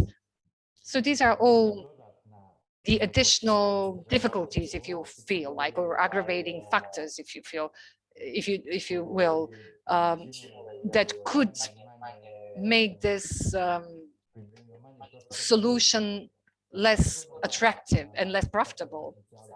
But potential is there, and the technology is applicable to all to all farms, irrespective of the type of animal, except for poultry, of course. But indeed, we could apply different sources of substrates that might be used actually for different treatments by chemicals. And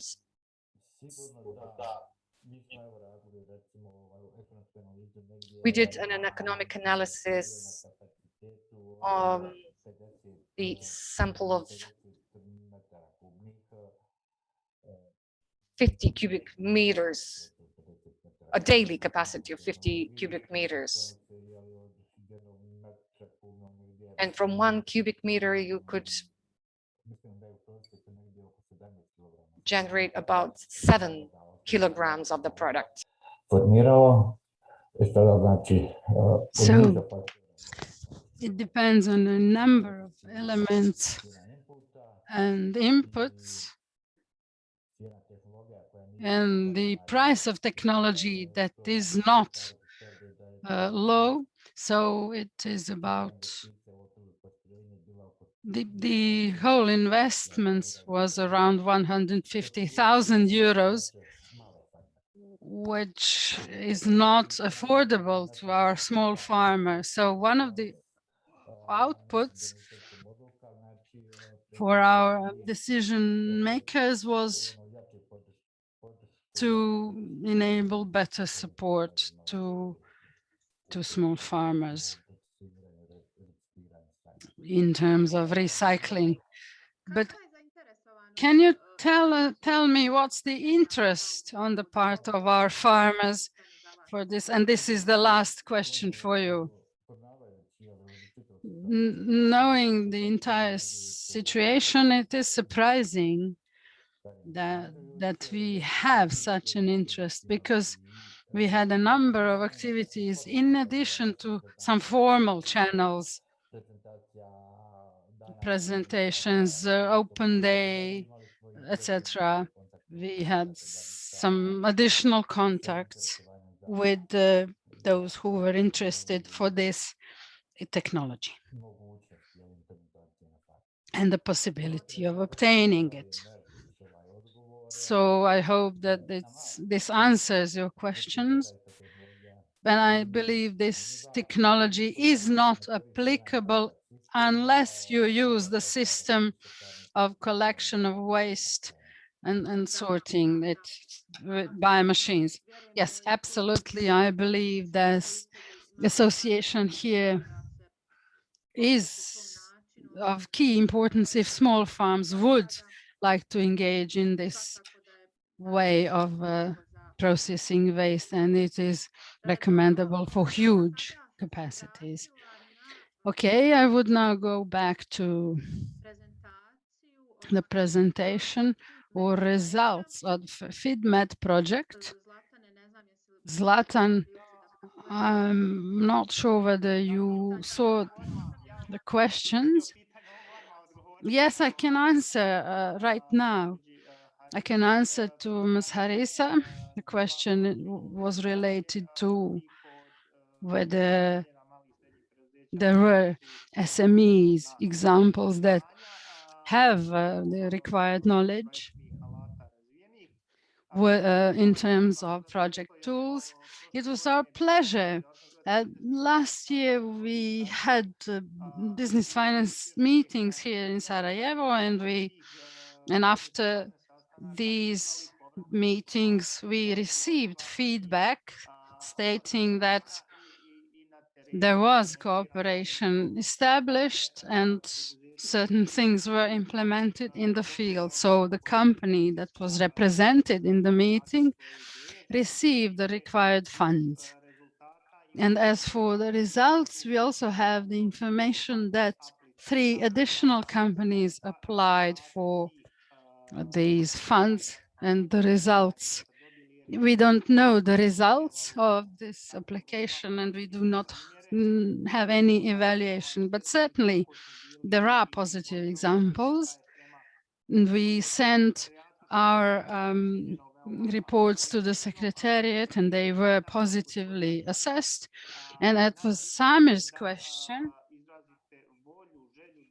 The most important thing is to express your interest to be part of the tool and for you to prepare the required documents for application so that answers could be provided, and then your company's situation is assessed and analyzed, and then you are directed towards the relevant fund. So there are no preconditions. You only need to prepare the required documents and for your situation to be analyzed, and you receive the report or the instruction in terms of directing you towards the relevant fund. So feel free to contact me. You have the contact details here. Excellent. Thank you very much, Zlatan. I will now switch to English because we have 2 questions for Ms. Rosanna. I hope she is still with us. I know we are behind the schedule, although we said we would finish by 1. But there are a number of questions and topics here to be discussed, and a number of activities. Good to have you still with us. Yes, I'm here. So I'm not sure if you have noticed, there were some questions in the chat box for you. Both of these are from our colleague Shayla. She is from Zener too, but she had to leave for another meeting.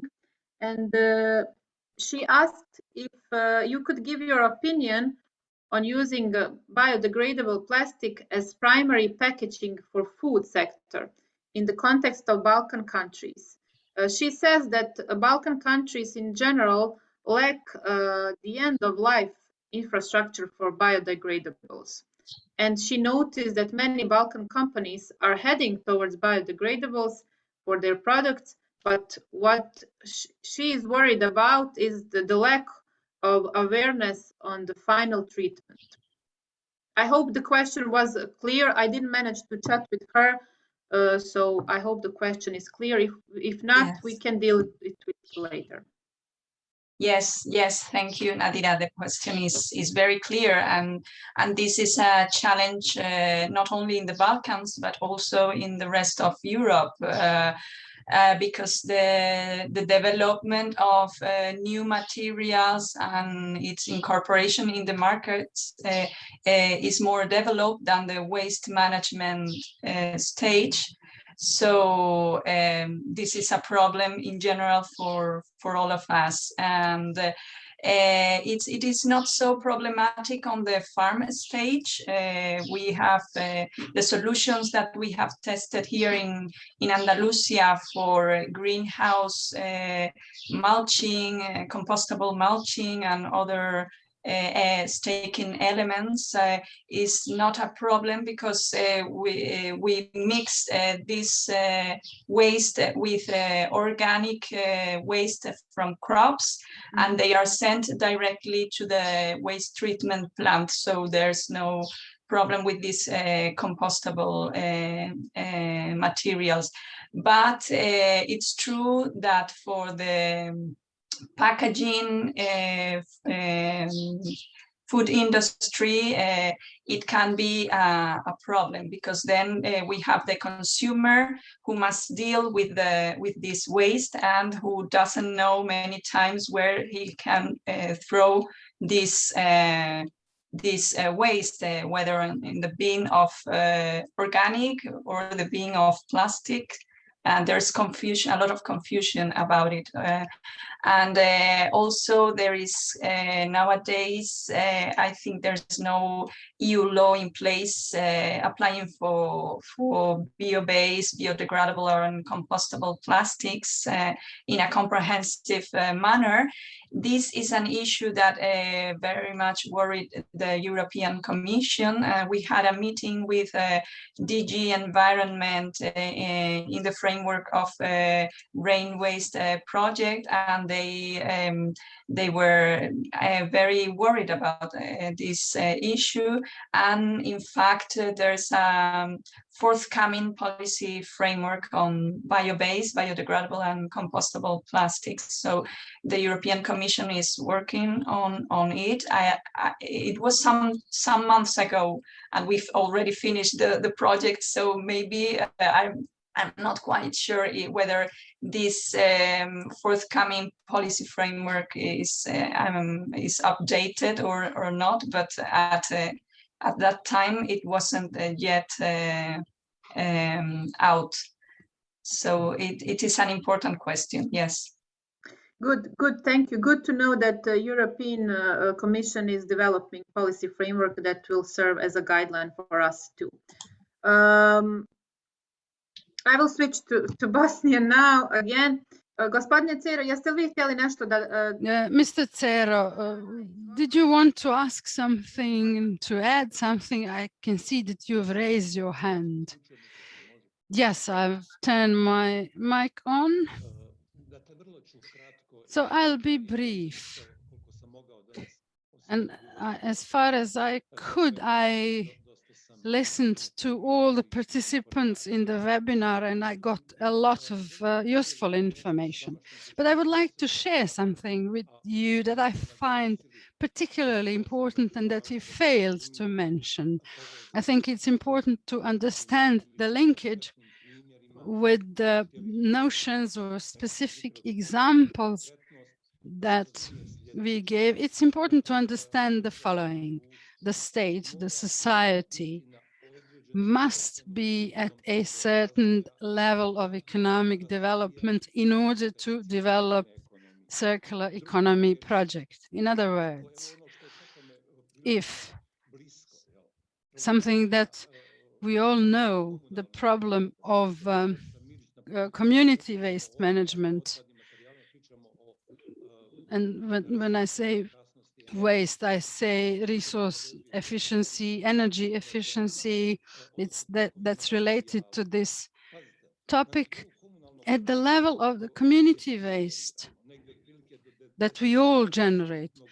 Perhaps 10% of the entire waste is community waste. The other amounts are related to industry, etc. But it can all be related to the circular economy. But at the level of community waste and our awareness, in order to solve this basic infrastructure that is not solved in Bosnia, namely regional centers or smaller center for waste management, we need some 40 euros per ton. So if you want to move forward towards circular economy, if you want to have infrastructure for collection of waste, recyclable waste, it is twice as expensive. And if you want to have the incinerator, that's 4 times as expensive. So the society must cover the cost, taxes, contributions, whatever. But we have to have the funds in order to have the business. It is not as easy to build it. It's not as easy to start the business without the serious investments. And that's the burden of the extended producer responsibility that implies new price, new tariffs. And for example, it would be good to illustrate how inefficient our system here is. A good example, for example, was mentioned today in Serbia. It would be good to mention such examples in details in future webinars to see how they actually managed to be so efficient and successful in Serbia. So we need to meet the preconditions for having the system in place, and also the economic possibilities, which is an additional cost. And with regard to industries, it's also a matter of a system. But in the long term, these costs can be repaid. And then somebody mentioned decarbonization and circular economy. So cement plants, these are good examples of how to be very efficient and to have a transparent economic calculations, etc. So it would be easier to work with such examples. We come from different places here. We have heard a lot here, but in order for us to use some specific examples, we would need to discuss them in detail. We had Sandra representatives here, so we would need to have their examples, because we are going to have to resolve this Miljevic issue, whether through an incinerating plant or something. Because the landfill is a serious and complex issue, for example, is in Mostar especially. So I'm trying to link certain issues that I know from my own experience. The EU countries have much better systems in place, but I thought it was important to emphasize that. Thank you very much. This was a much needed address to conclude this meeting, and thank you for staying with us I know you are very busy, but thank you for staying here, and we absolutely agree with you. And we are going to consider your proposal for some of the following webinars, since we managed to have all the interested parties represented here. Our country is at the stage where we can listen to presentation of good examples where we can be motivated, but there is a lot to be done in terms of economic development for us to be at a higher level, especially with regards to circular economy and to apply some of these solutions. We have two more questions for Ms. Rosana. I would like us to answer these questions, or rather her. It's 5 minutes to 1, so we will try to finish at 1. I apologize to our interpreters. I hope it's not a big trouble for them, but the question is written in English and I don't want to translate it in a wrong way. So the second question for you, Rosanna, it was about the aspect of consumer awareness raising. Do you have any examples? Yes, well, concerning consumer awareness, it's a very important issue, but in rain waste project, we didn't reach until that stage of the chain. However, I must say that obviously companies have very much into account what consumers demand.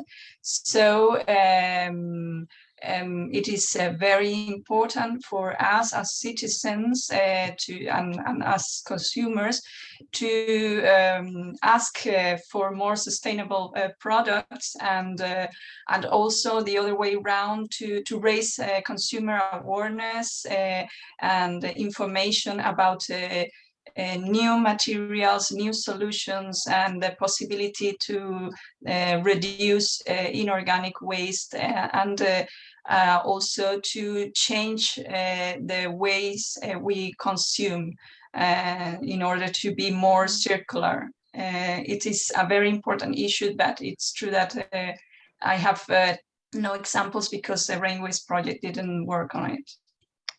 Good, good. Thank you. And one last question. What is your experience, if any, working with the food sector in regards to adoption of recycled plastic?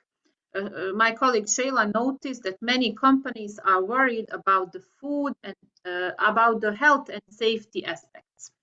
Yes. This is also a big challenge for the sector to guarantee health and safety standards and the shelf life of the products. And it's true that new materials need the development. They need not only validation to assure the safety conditions, but also specific legislation to allow its use. So this is also an important issue before adopting any innovation. And in this sense, we can say that some materials, like for instance rPET, have obtained recently permission to be used through a recent law in February 2020 in Italy, and this would vary depending on the country, obviously, and the regulations of each country. But it's true that is also an important issue, and that the companies must pay attention to it. Thank you, Rosanna.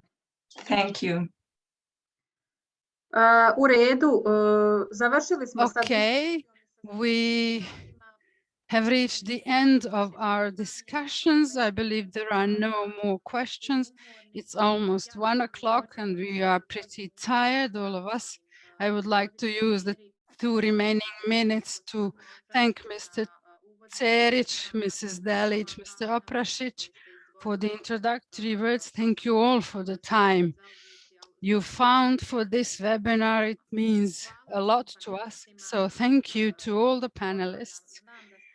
I know you are very busy with your new project, new applications, and that is why it is very important for us that you've been here with us today, that you found the time so that we could share the solutions